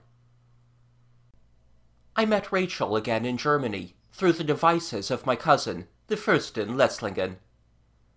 I had finished seeing what I wanted to see in Westphalia, and I was preparing to go to the United States. There I thought I should be able to complete and round off that large view of the human process I had been developing in my mind. But my departure was delayed by an attack of influenza that I picked up at a socialist congress in Munich, and the dear Durchlaucht, hearing of this and having her own views of my destiny, descended upon me while I was still in bed there, made me get up, and carried me off in her car to take care of me herself at her villa at Beauport, telling me nothing of any fellow guests I might encounter. She had a villa upon the Rhine under a hill of vineyards, where she devoted herself, she was a widow, to matchmaking and belated regrets for the childlessness that necessitated a perpetual borrowing of material for her pursuit. She had a motor car, a steam launch, several rowing boats and canoes, a tennis lawn, a rambling garden, a devious house, and a rapid mind, and in fact everything that was necessary for throwing young people together. She made her surprise seem easy and natural, and with returning health I found myself already back upon my old footing of friendly intimacy with Rachel. I found her a new and yet a familiar Rachel. She had grown up. She was no longer a schoolgirl, crystalline clear with gleams of emotion and understanding, and what she had lost in transparency she had gained in depth. And she had become well informed. She had been reading very widely and well, I could see, and not simply reading, but talking and listening and thinking. She showed a vivid interest in the current of home politics. At that time, the last government of Mr. Balfour was ebbing to its end, and my old Transvaal friends, the Chinese coolies, were to avenge themselves on their importers.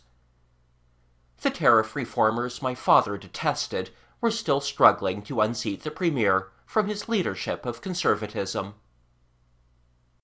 It was queer to hear once more, after my Asiatic wanderings and dreamings, those West End dinner-table politics, those speculations about Winston's future, and the possibility of Lloyd George or Ramsay MacDonald or McNamara taking office with the Liberals, and whether there might not ultimately be a middle party, in which Haldane and Balfour, Grey and the Cecils could meet upon common ground.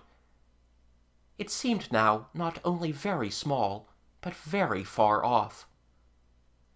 She told me, too, of the huge popularity of King Edward.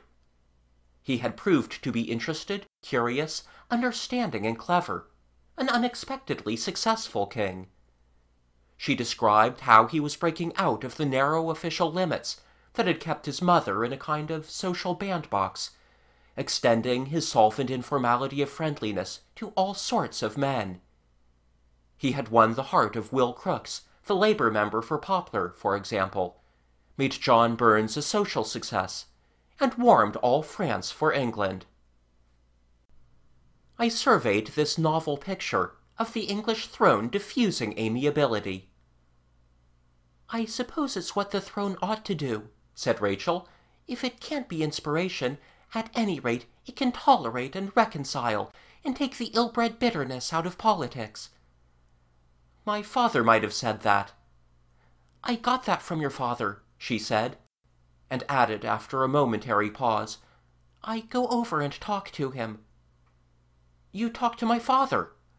"I like to, or rather I listen and take it in. I go over in the afternoon. I go sometimes 2 or 3 times a week." "That's kind of you." "Not at all. You see, it sounds impudent, I know, for a girl to say so, but we've so many interests in common." 2.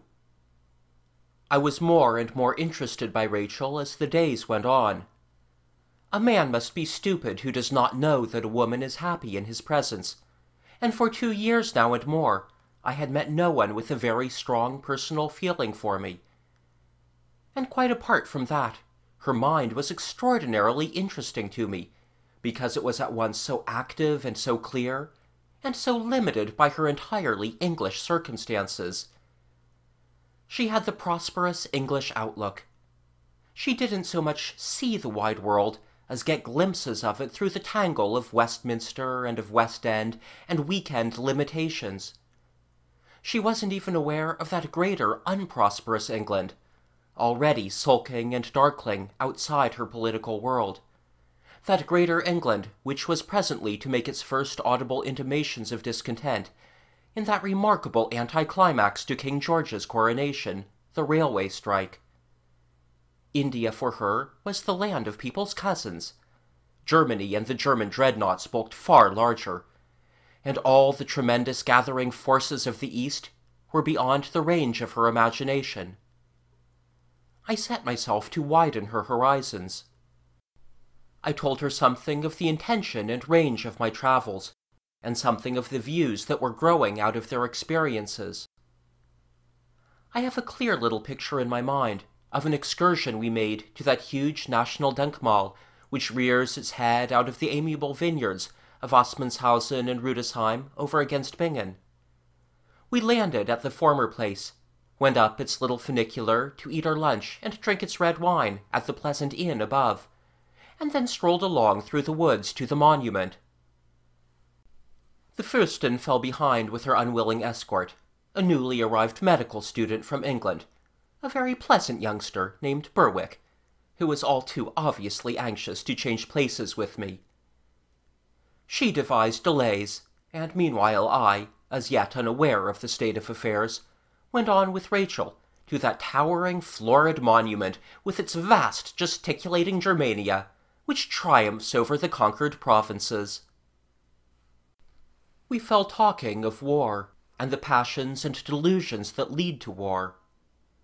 Rachel's thoughts were strongly colored by those ideas of a natural rivalry between Germany and England, and of a necessary revenge for France, which have for nearly 40 years diverted the bulk of European thought and energy to the mere waste of military preparations. I jarred with an edifice of preconceptions when I scoffed and scolded at these assumptions. "Our two great peoples are disputing for the leadership of the world," I said, "and meanwhile the whole world sweeps past us. We're drifting into a quarrelsome backwater."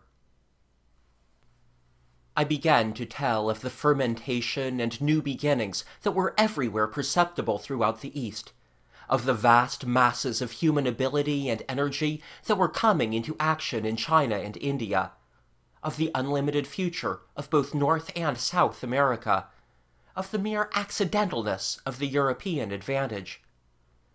"History," I said, "is already shifting the significance out of Western Europe altogether, and we English cannot see it. We can see no further than Berlin, and these Germans can think of nothing better than to taunt the French with such tawdry effigies as this. Europe goes on today as India went on in the 18th century, making aimless history. And the sands of opportunity run and run." I shrugged my shoulders, and we stood for a little while, looking down on the shining crescent of the Rhine. "Suppose," said Rachel, "that someone were to say that, in the house."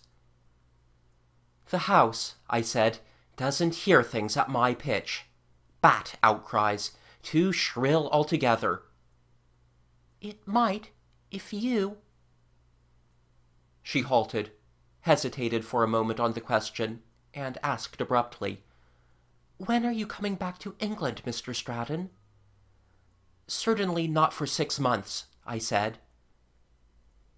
A movement of her eyes made me aware of the Fürsten and Berwick emerging from the trees. "And then?" asked Rachel.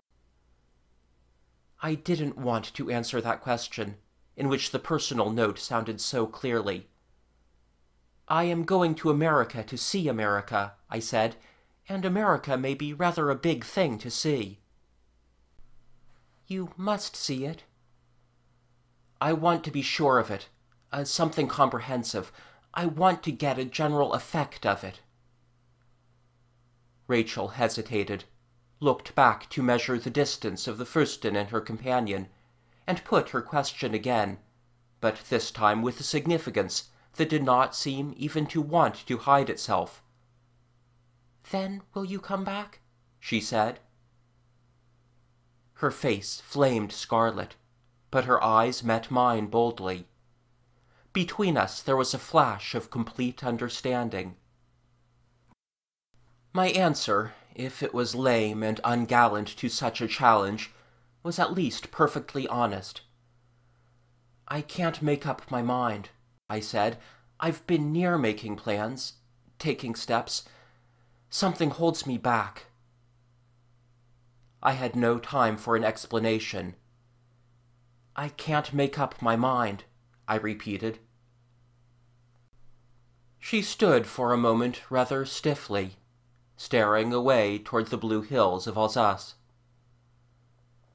Then she turned with a smiling and undisturbed countenance to the Fürsten. Her crimson had given place to white. "The triumph of it," she said, with a slight gesture to the flamboyant Teutonism that towered over us, and boldly repeating words I had used scarcely 5 minutes before, "makes me angry. They conquered ungraciously." She had overlooked something in her effort to seem entirely self-possessed. She collapsed. "My dear," she cried, "I forgot." "Oh, I'm only a German by marriage," cried the Fürsten, "and I can assure you I quite understand about the triumph of it." She surveyed the achievement of her countryman. "It is ungracious. But, indeed, it's only a sort of artlessness if you see the thing properly. It's not vulgarity, it's childishness. They've hardly got over it yet. Their intense astonishment at being any good at war. That large, throaty Victory. She's not so militant as she seems. She's too plump. Of course, what a German really appreciates is nutrition. But I quite agree with you both. I'm beginning to want my tea, Mr. Stratton. Rachel." Her eyes had been on Rachel as she chattered, The girl had turned to the distant hills again, and had forgotten even to pretend to listen to the answer she had evoked. Now she came back sharply to the sound of her name. "Tea?" said the Furstin. "Oh," cried Rachel, yes, certainly, rather. Tea." 3.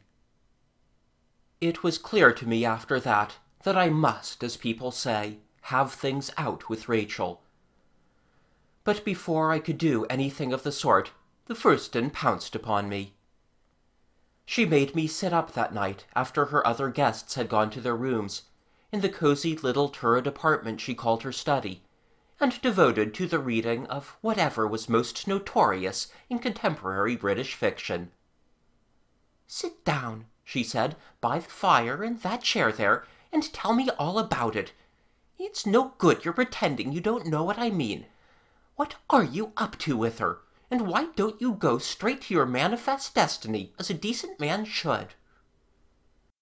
"Because manifestly it isn't my destiny," I said. "Stuff!" said the Furstin. "You know perfectly well why I am out of England." "Everybody knows, except, of course, quite young persons who are being carefully brought up." "Does she know?"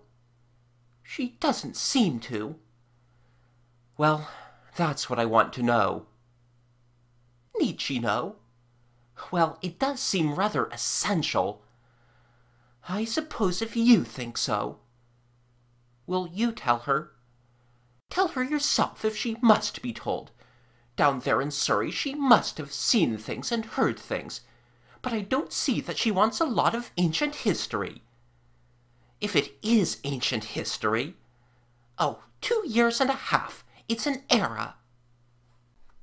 I made no answer to that, but sat staring into the fire while my cousin watched my face.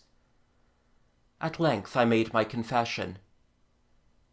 "I don't think it is ancient history at all," I said. "I think if I met Mary again now—" "You mean Lady Mary Justin?" "Of course." "It would be good for your mind if you remembered to call her by her proper name. You think if you met her again you two would begin to carry on. But you see, you aren't going to meet her. Everybody will see that doesn't happen." "I mean that well, you'd better not say it. Besides, it's nonsense. I doubt if you've given her a thought for weeks and weeks." Until I came here, perhaps that was almost nearly true. But you've stirred me up, sweet cousin, and old things, old memories and habits have come to the surface again. Mary wrote herself over my life, in all sorts of places. I can't tell you. I've never talked of her to anyone. I'm not able very well to talk about my feelings. Perhaps a man of my sort doesn't love twice over. I disregarded a note of dissent from my cousin. "That was all so magic, all my youth, all my hope, all the splendid adventure of it. Why should one pretend? I'm giving none of that to Rachel. It isn't there any more to give." "One would think," remarked the Furstin, "there was no gift of healing." She waited for me to speak, and then, irritated by my silence, struck at me sharply with that wicked little tongue of hers. "Do you think that Lady Mary Justin thinks of you, as you think of her? Do you think she hasn't settled down?" I looked up at her quickly. "She's just going to have a second child," the Furstin flung out. Yes, that did astonish me. I suppose my face showed it. "That girl," said the Furstin, "that clean girl would have sooner died 10,000 deaths, and she's never been anything to you." I think that for an instant she had been frightened at her own words. She was now quite angry and short of breath. She had contrived a rapid indignation against Mary and myself. I didn't know Mary had had any child at all, I said. This makes 2, said the Fürstin, and held up a brace of fingers, with scarcely a year and a half between them. Not much more, anyhow. It was natural, I suppose, a natural female indecency. I don't blame her. When a woman gives in, she ought to do it thoroughly. But I don't see that it leaves you much scope for philandering, Stephen, does it? And there you are, and here is Rachel, and why don't you make a clean job of your life? I didn't understand. I wonder what you imagined. I reflected. I wonder what I did. I suppose I thought of Mary just as I had left her, always. I remained with my mind filled with confused images of Mary, memories, astonishment.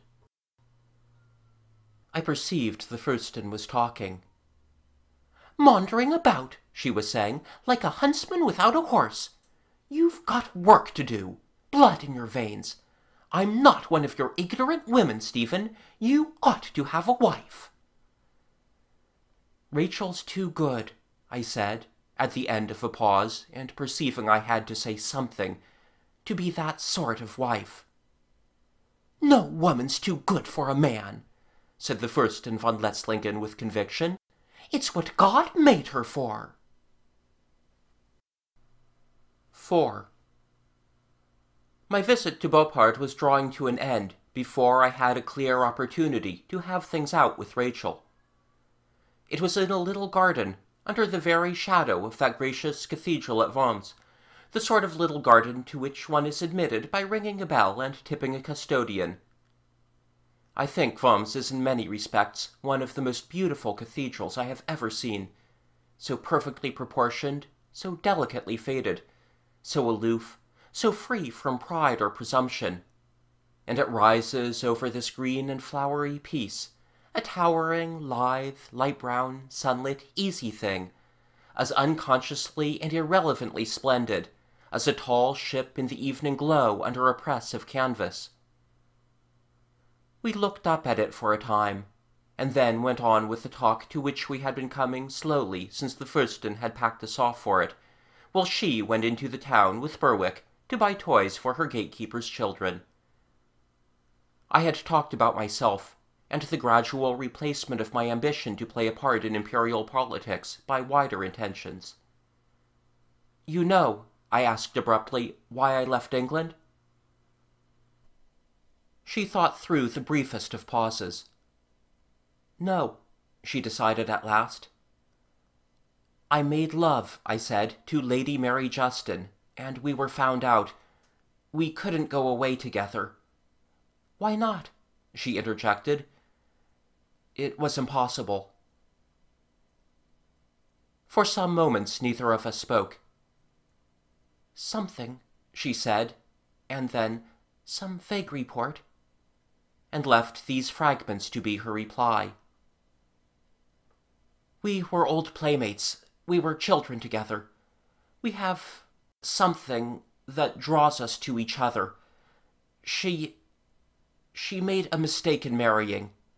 We were both very young, and the situation was difficult. And then afterwards we were thrown together. But you see, that has made a great difference to my life. It's turned me off the rails on which men of my sort usually run. I've had to look to these other things. They've become more to me than to most people, if only because of that. You mean these ideas of yours? Learning as much as you can about the world, and then doing what you can to help other people to a better understanding? Yes, I said. And that will fill your life? It ought to. I suppose it ought. I suppose you find it does. Don't you think it ought to fill my life? I wondered if it did. But why shouldn't it? It's so cold. My questioning silence made her attempt to explain. One wants life more beautiful than that, she said. One wants... There are things one needs, things nearer one. we became aware of a jangling at the janitor's bell. Our opportunity for talk was slipping away, and we were both still undecided, both blunderingly nervous and insecure. We were hurried into clumsy phrases that afterwards we would have given much to recall. "But how could life be more beautiful," I said, "than when it serves big human ends?" Her brows were knit. She seemed to be listening for the sound of the unlocking gate. "But," she said, and plunged, "one wants to be loved. Surely one needs that." "You see, for me, that's gone." "Why should it be gone?" "It is. One doesn't begin again. I mean, myself. You can. You've never begun. Not when you've loved really." I forced that on her. I overemphasized. "It was real love, you know, the real thing. I don't mean the mere imaginative love, blindfolded love, but love that sees. I want you to understand that. I loved altogether."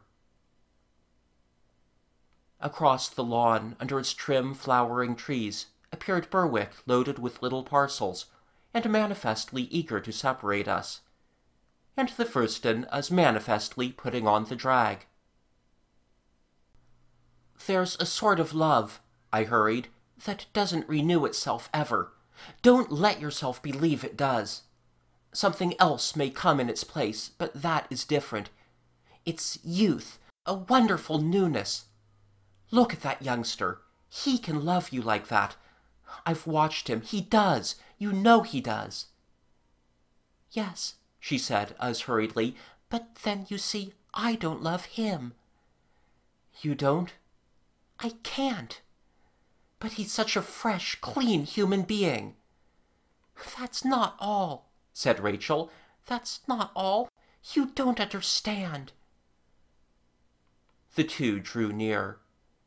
"It is so hard to explain," she said, "things that one hardly sees for oneself. Sometimes it seems one cannot help oneself. You can't choose. You are taken." She seemed about to say something more, and stopped and bit her lip. In another moment I was standing up, and the Furstin was calling to us across 10 feet of space. "Such a moose in little toy shops! We've got a heap of things. Just look at him."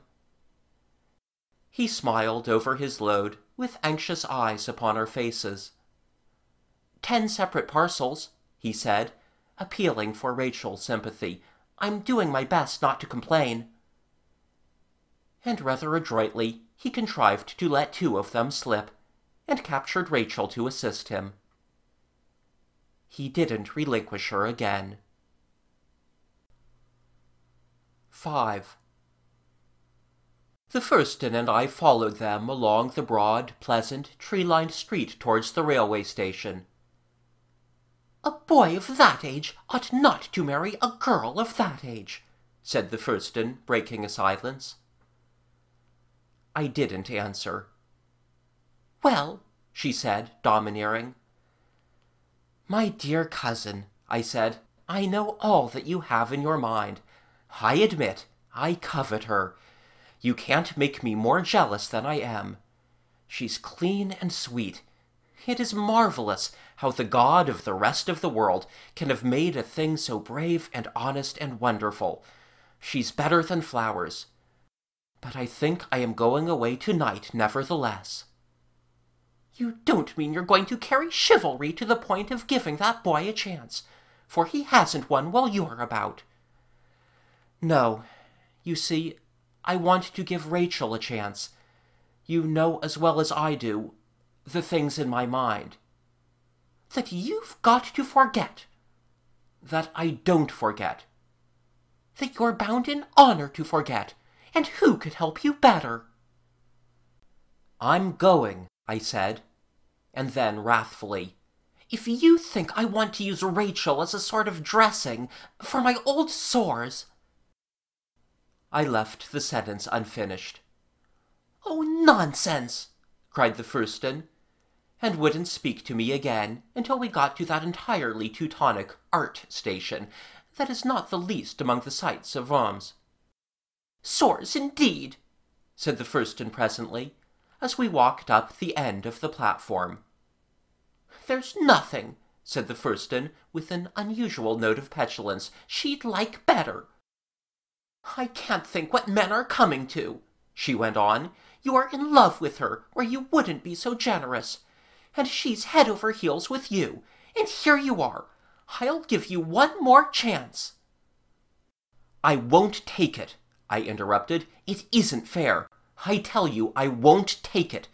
I'll go 2 days earlier to prevent you, unless you promise me. Of course I see how things are with her. She's not a sphinx. But it isn't fair. It isn't. Not to her, or to him, or myself. He's got some claims. He's got more right to her than I." "A boy like that! No man has any rights about women until he's 30. And as for me and all the pains I've taken, oh, I hate Worms, dust and ashes. Well, here, thank heaven, comes the train. If nothing else could stir you, Stephen, at least I could have imagined some decent impulse of gratitude to me. Stephen, you're disgusting. You've absolutely spoiled this trip for me, absolutely, when only a little reasonableness on your part. Oh!" She left her sentence unfinished. Berwick and I had to make any conversation that was needed on the way back to Beauport. Rachel did not talk, and the Fürstin did not want to. 6.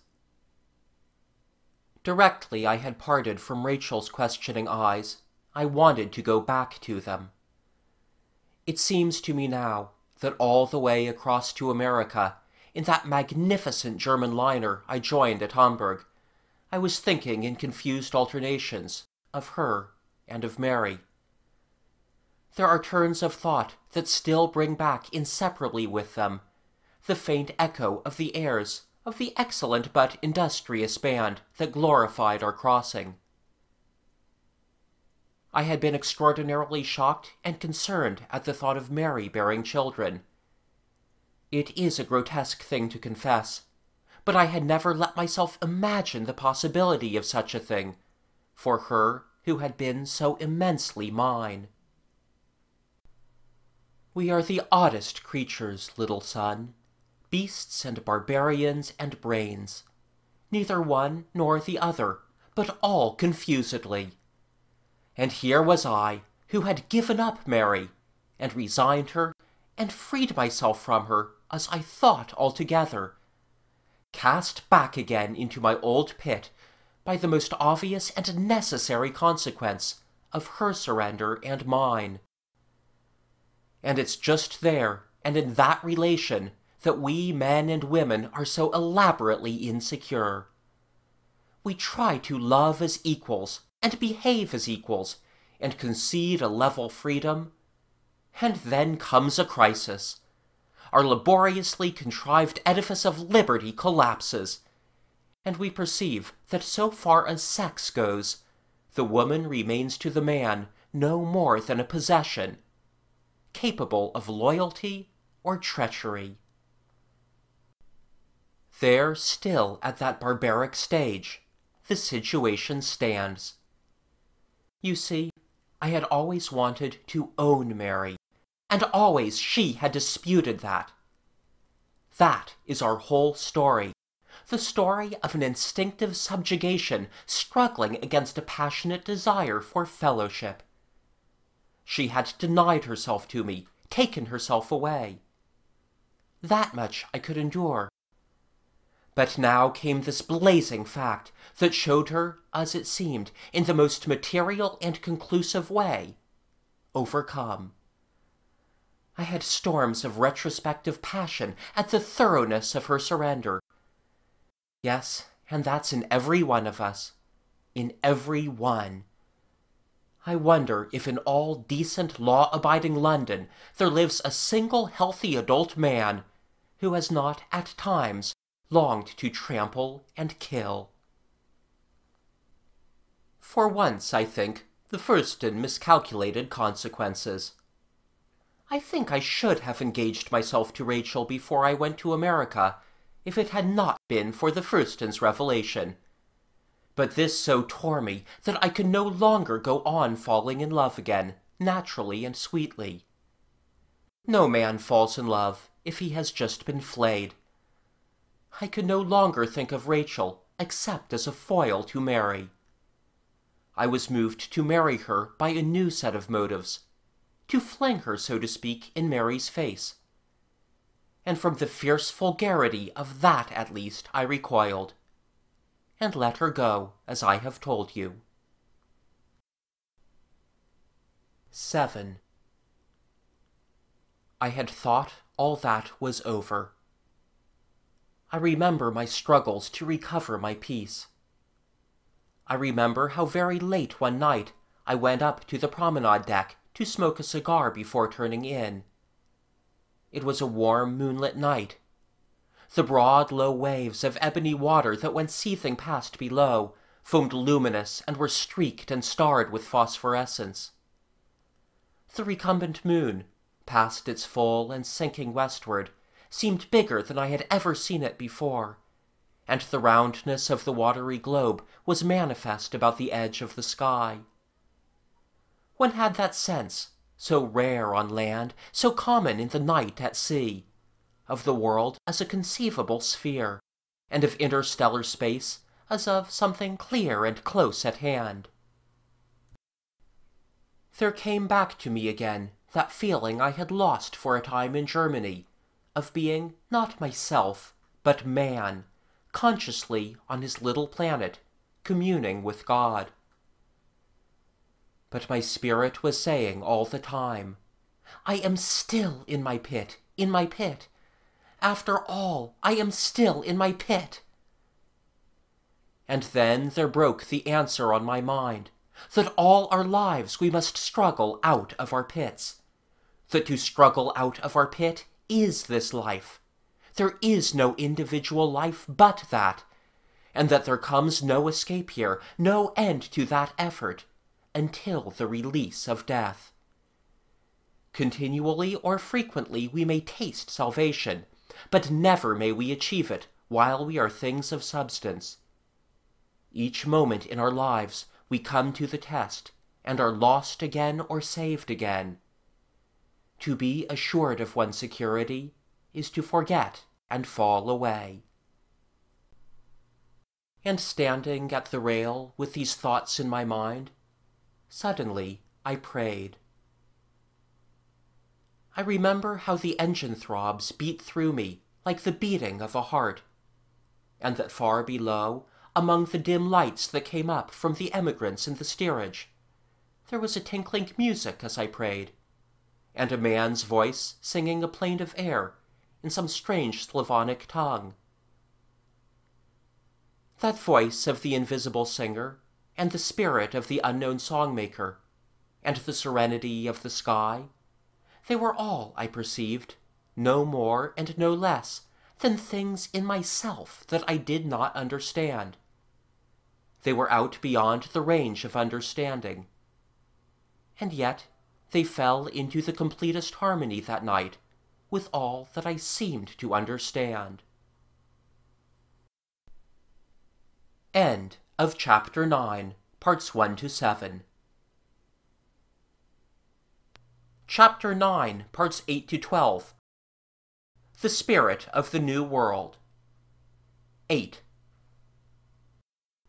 The onset of New York was extraordinarily stimulating to me.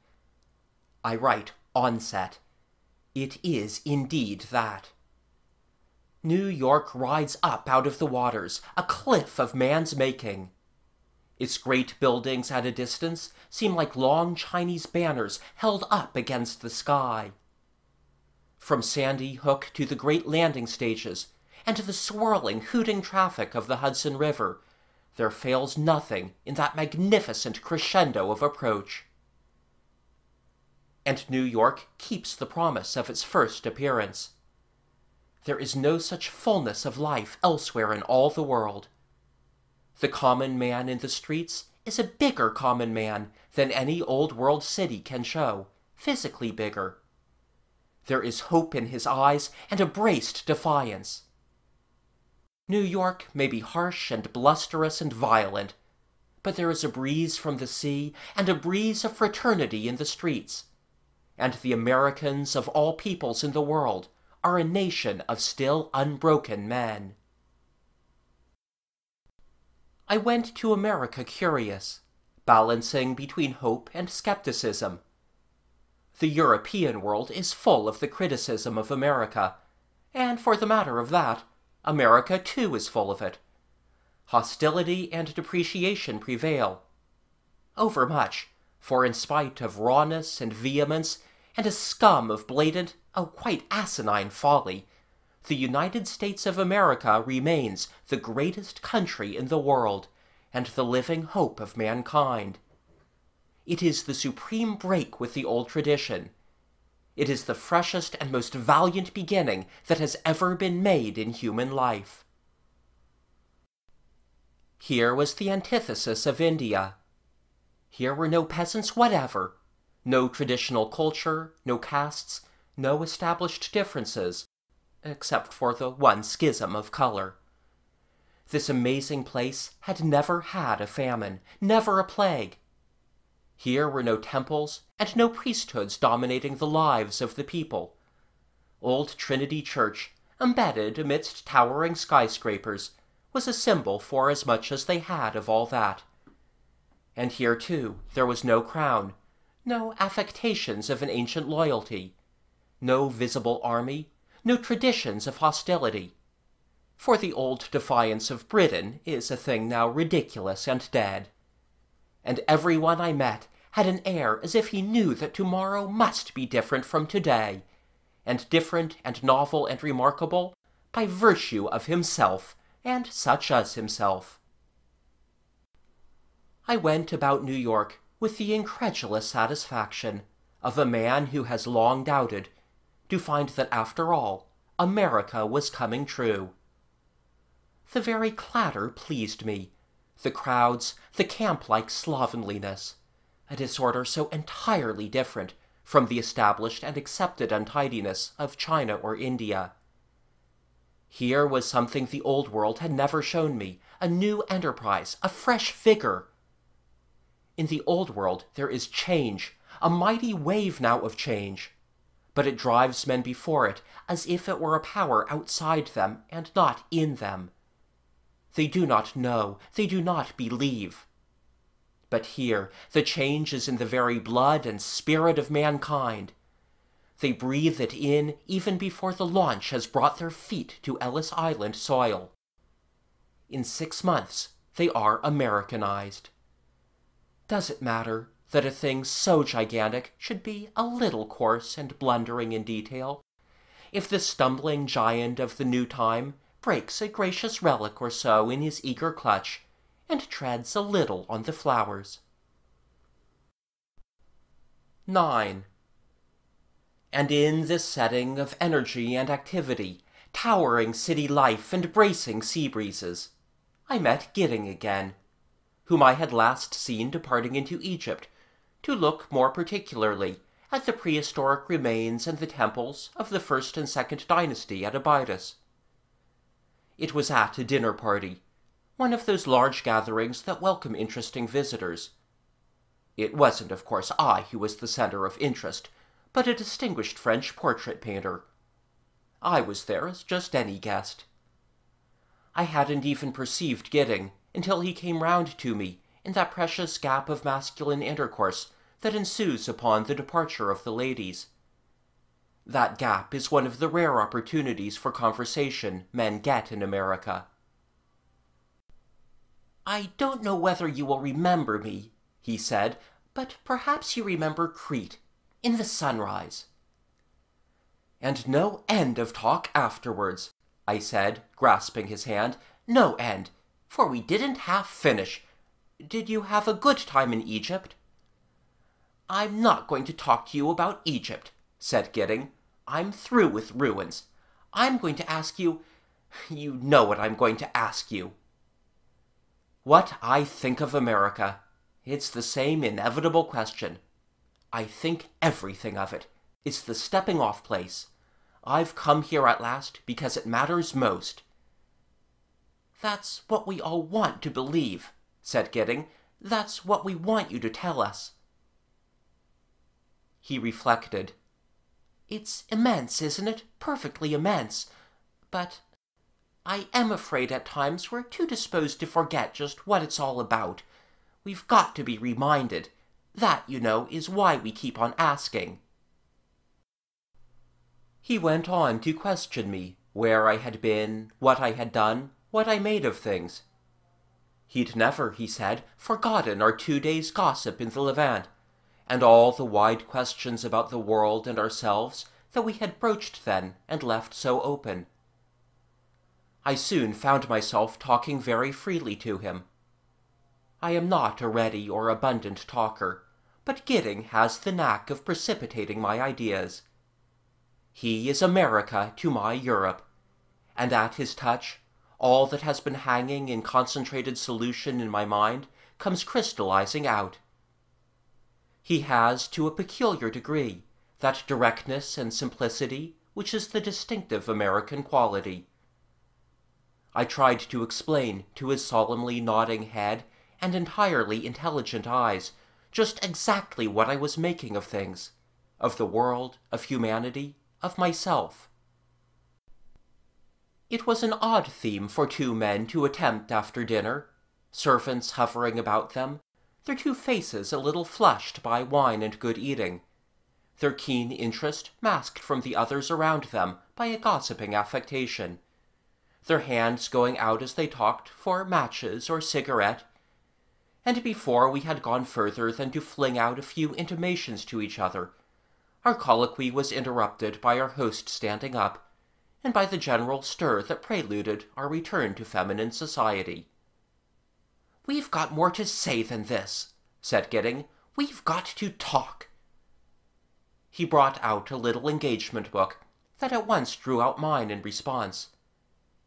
And a couple of days after, we spent a morning and afternoon together, and got down to some very intimate conversation. We motored out to lunch at a place called Nyack, above the Palisades. We crossed on a ferry to reach it, and we visited the house of Washington Irving near Yonkers on our way. I've still a vivid picture in my mind of the little lawn at Irvington that looks out upon the rushing steel of Hudson River, where Gidding opened his heart to me. I can see him now, as he leant a little forward over the table, with his wrists resting upon it, his long, clean-shaven face very solemn and earnest and grey, against the hard American sunlight in the greenery about us, while he told me in that deliberate American voice of his, and with the deliberate American solemnity, of his desire to do some decent thing with life.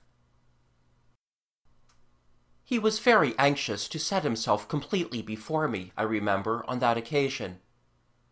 There was a peculiar mental kinship between us, that even the profound differences of our English and American trainings could not mask.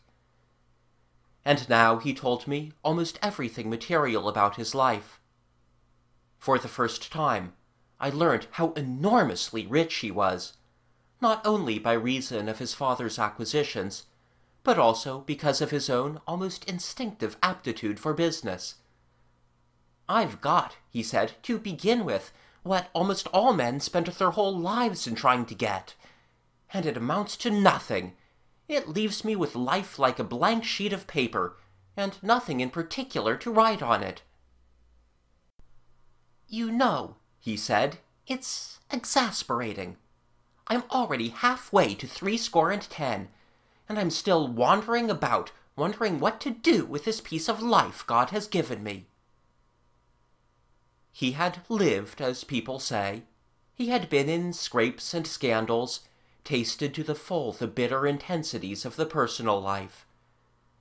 He had come by a different route to the same conclusions as myself, was as anxious as I to escape from memories and associations and feuds and that excessive vividness of individual feeling which blinds us to the common humanity, the common interest, the gentler, larger reality, which lies behind each tawdrily emphatic self.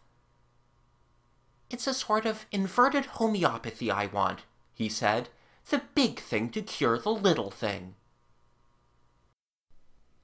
But I will say no more of that side of our friendship, because the ideas of it are spread all through this book, from the first page to the last. What concerns me now is not our sympathy and agreement, but that other aspect of our relations, in which getting becomes impulse and urgency. "Seeing we have these ideas," said he, "and mind you, there must be others who have them, or are getting to them, for nobody thinks all alone in this world. Seeing we have these ideas, what are we going to do?" 10. That meeting was followed by another before I left New York, and presently Gidding joined me at Denver, where I was trying to measure the true significance of a labor paper called The Appeal to Reason, that, in spite of a rigid boycott by the ordinary agencies for news distribution, went out in the Middle West to nearly 500,000 subscribers, and was filled with such a fierceness of insurrection against labor conditions, such a hatred blind and impassioned, as I had never known before.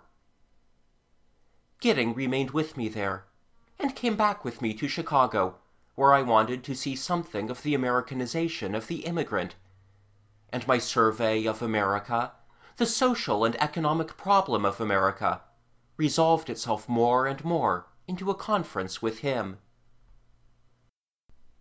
There is no more fruitless thing in the world than to speculate how life would have gone if this thing or that had not happened.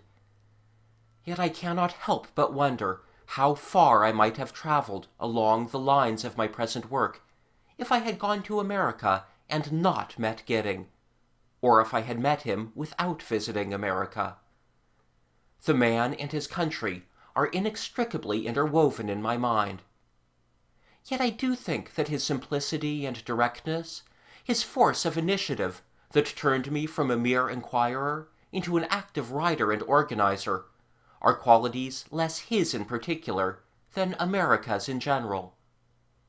There is in America a splendid crudity, a directness that cleared my spirit as a bracing wind will sweep the clouds from mountain scenery. Compared with our older continents, America is mankind stripped for achievement. So many things are not there at all, need not be considered.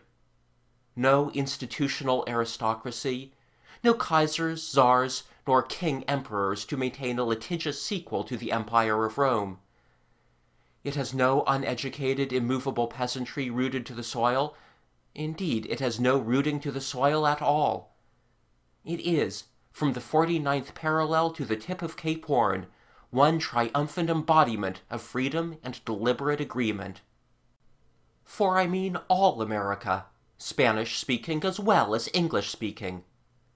They have this detachment from tradition in common. See how the United States, for example, stands flatly on that bare piece of 18th century intellectualism, the Constitution, and is by virtue of that a structure either willful and intellectual or absurd. That sense of incurable servitude to fate and past traditions, that encumbrance with ruins, pledges, laws, and ancient institutions, that perpetual complication of considerations, and those haunting memories of preceding human failures, which dwarf the courage of destiny in Europe and Asia, vanish from the mind within a week of one's arrival in the New World. Naturally one begins to do things. One is inspired to do things.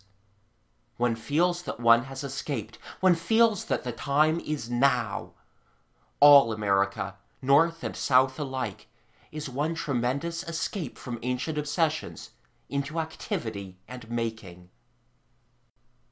And by the time I had reached America, I had already come to see that just as the issues of party politics at home and international politics abroad are mere superficialities above the greater struggle of an energetic minority to organize and exploit the labor of the masses of mankind, So that struggle also is only a huge incident in the still more than half-unconscious impulse to replace the ancient way of human living by a more highly organized worldwide social order, by a world civilization embodying itself in a world state.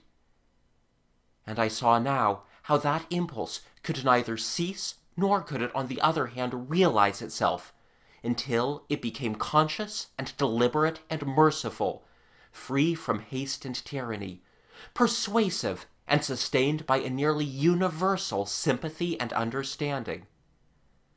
For until that arrives, the creative forces must inevitably spend themselves, very largely, in blind alleys, futile rushes, and destructive conflicts. Upon that our two minds were agreed.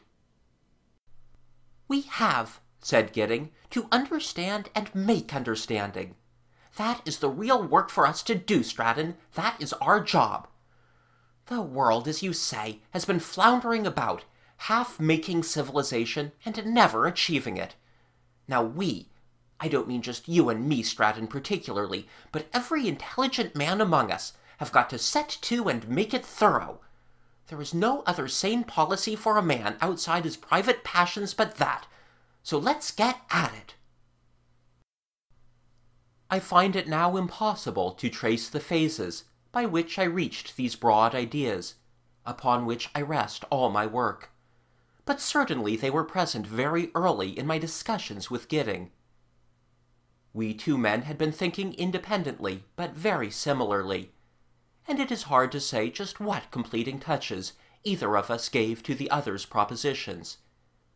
We found ourselves, rather than arrived at, the conception of ourselves as the citizens neither of the United States nor of England, but of a state that had still to come into being, a world state, a great unity behind and embracing the ostensible political fabrics of today, a unity to be reached by weakening antagonisms, by developing understandings and toleration, by fostering the sense of brotherhood across the ancient bounds.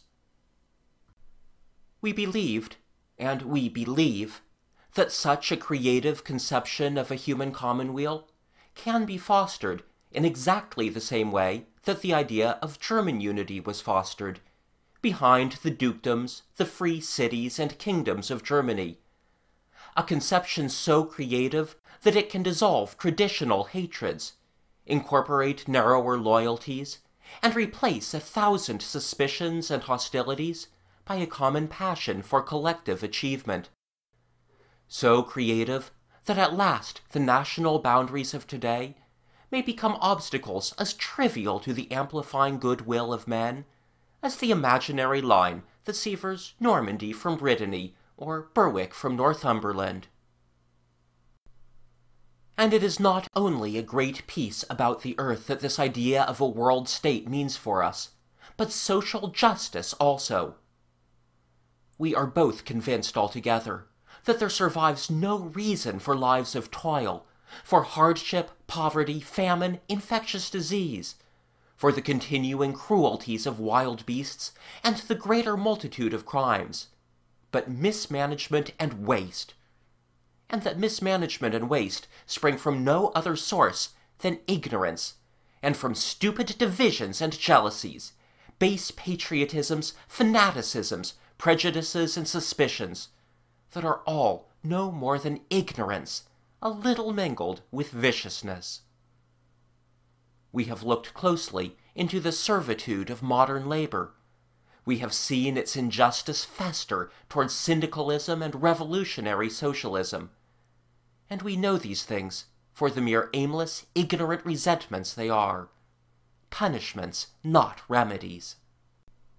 We have looked into the portentous threat of modern war, and it is ignorant vanity and ignorant suspicion, the bargaining aggression of the British prosperous, and the swaggering vulgarity of the German junker, that make and sustain that monstrous European devotion to arms. And we are convinced there is nothing in these evils and conflicts that light may not dispel.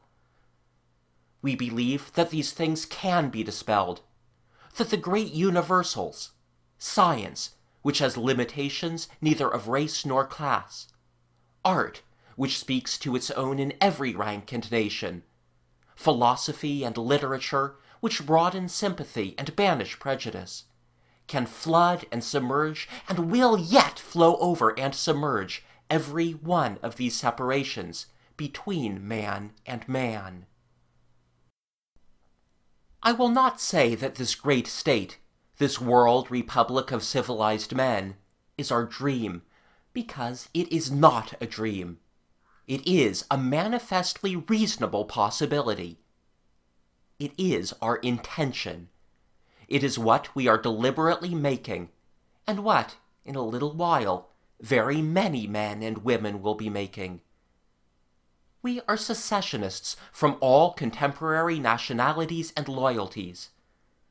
We have set ourselves with all the capacity and energy at our disposal to create a worldwide common fund of ideas and knowledge, and to evoke a worldwide sense of human solidarity, in which the existing limitations of political structure must inevitably melt away. It was Gidding and his Americanism, his inborn predisposition to innovation, and the large freedom of his wealth, that turned these ideas into immediate concrete undertakings. I see more and more that it is here that we of the old European stocks, who still grow upon the old wood, differ most from those vigorous grafts of our race in America and Africa and Australia on the one hand, and from the renascent peoples of the East on the other, that we have lost the courage of youth, and have not yet gained the courage of desperate humiliations in taking hold of things.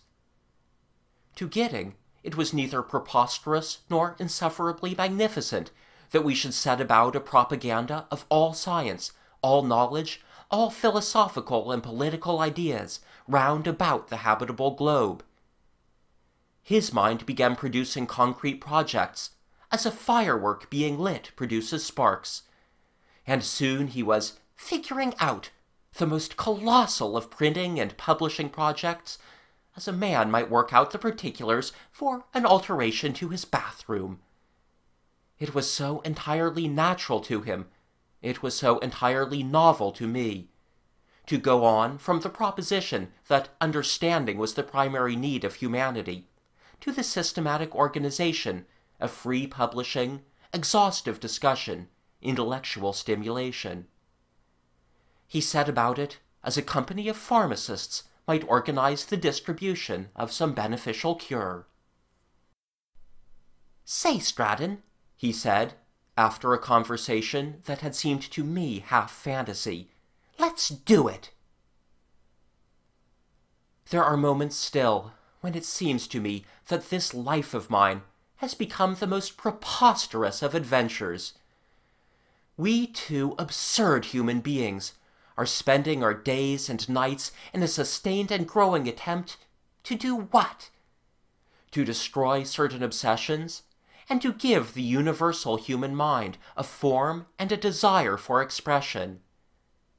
We have put into the shape of one comprehensive project that force of released wealth that has already dotted America with universities, libraries, institutions for research and enquiry. Already there are others at work with us, and presently there will be a great number. We have started an avalanche above the old politics, and it gathers mass and pace. And there never was an impulse towards endeavor in a human heart that wasn't preposterous. Man is a preposterous animal. Thereby he ceases to be a creature and becomes a creator. He turns upon the powers that made him and subdues them to his service. By his sheer impudence, he establishes his claim to possess a soul. But I need not write at all fully of my work here. This book is not about that, but about my coming to that. Long before this manuscript reaches your hands, if ultimately I decide that it shall reach your hands. You will be taking your share, I hope, in this open conspiracy against potentates and prejudices and all the separating powers of darkness. 11. I would, if I could, omit one thing that I must tell you here, because it goes so close to the very core of all this book has to convey. I wish I could leave it out altogether. I wish I could simplify my story by smoothing out this wrinkle at least, and obliterating a thing that was at once very real and very ugly. You see, I had at last struggled up to a sustaining idea, to a conception of work and duty to which I could surely give my life. I had escaped from my pit so far. And it was natural that now, with something to give, I should turn, not merely for consolation and service, but for help and fellowship, to that dear human being across the seas who had offered them to me so straightly and sweetly. All that is brave and good, and as you would have me, is it not? Only, dear son, that is not all the truth. There was still in my mind, for long it remained in my mind, a bitterness against Mary.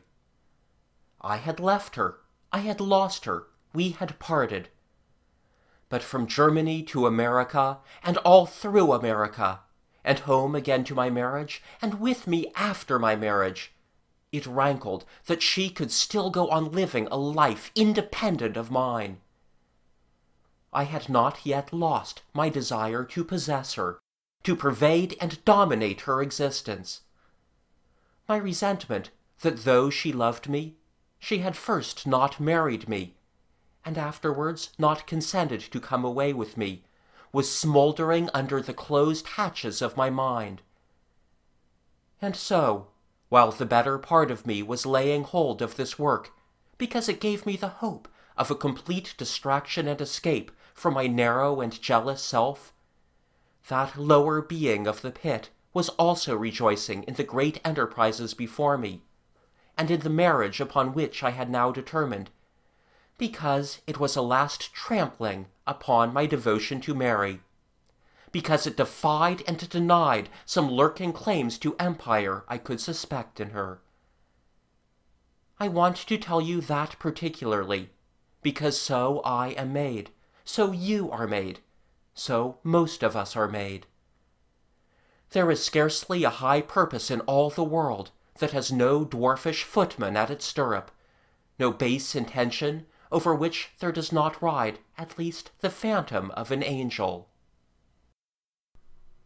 Constantly in those days, it seems to me now, I was haunted by my own imagination of Mary amiably reconciled to Justin, bearing him children, forgetful of or repudiating all the sweetness, all the wonder and beauty we had shared. It was an unjust and ungenerous conception. I knew it for a caricature even as I entertained it, and yet it tormented me. It stung me like a spur. It kept me at work, and if I strayed into indolence, brought me back to work with a mind galled and bleeding. 12. And I suppose it is mixed up with all this, that I could not make love easily and naturally to Rachel. I could not write love letters to her. There is a burlesque quality in these scruples, I know, seeing that I was now resolved to marry her, but that is the quality, that is the mixed texture of life. We overcome the greater things, and are conscience-stricken by the details. I wouldn't, even at the price of losing her, and I was now passionately anxious not to lose her, use a single phrase of endearment that did not come out of me almost in spite of myself. At any rate, I would not cheat her. And my offer of marriage, when at last I sent it to her from Chicago, was, as I remember it, almost businesslike. I atoned soon enough for that arid letter, in 10,000 sweet words that came of themselves to my lips. And she paid me at any rate in my own coin when she sent me her answer by cable, the one word, yes. And indeed, I was already in love with her long before I wrote. It was only a dread of giving her a single undeserved cheapness that had held me back so long. It was that, and the perplexity, that Mary still gripped my feelings. My old love for her was there in my heart, in spite of my new passion for Rachel. It was blackened, perhaps, and ruined and changed, but it was there. It was as if a new crater burnt now in the ampler circumference of an old volcano, which showed all the more desolate and sorrowful and obsolete for the warm light of the new flames. How impatiently I came home! Thoughts of England I had not dared to think for 3 long years might now do what they would in me.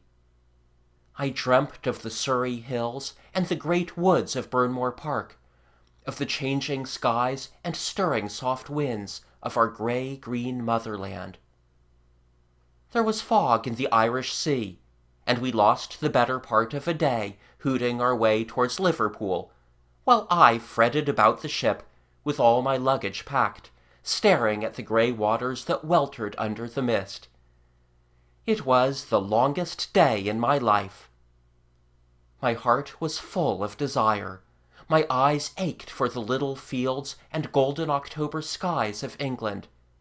England that was waiting to welcome me back from my exile with such open arms. I was coming home. Home.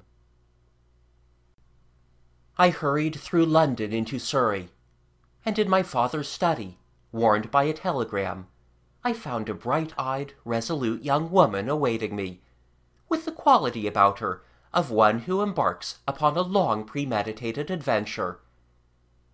And I found, too, a family, her sisters and her brother all gladly ready for me. My father, too, was a happy man.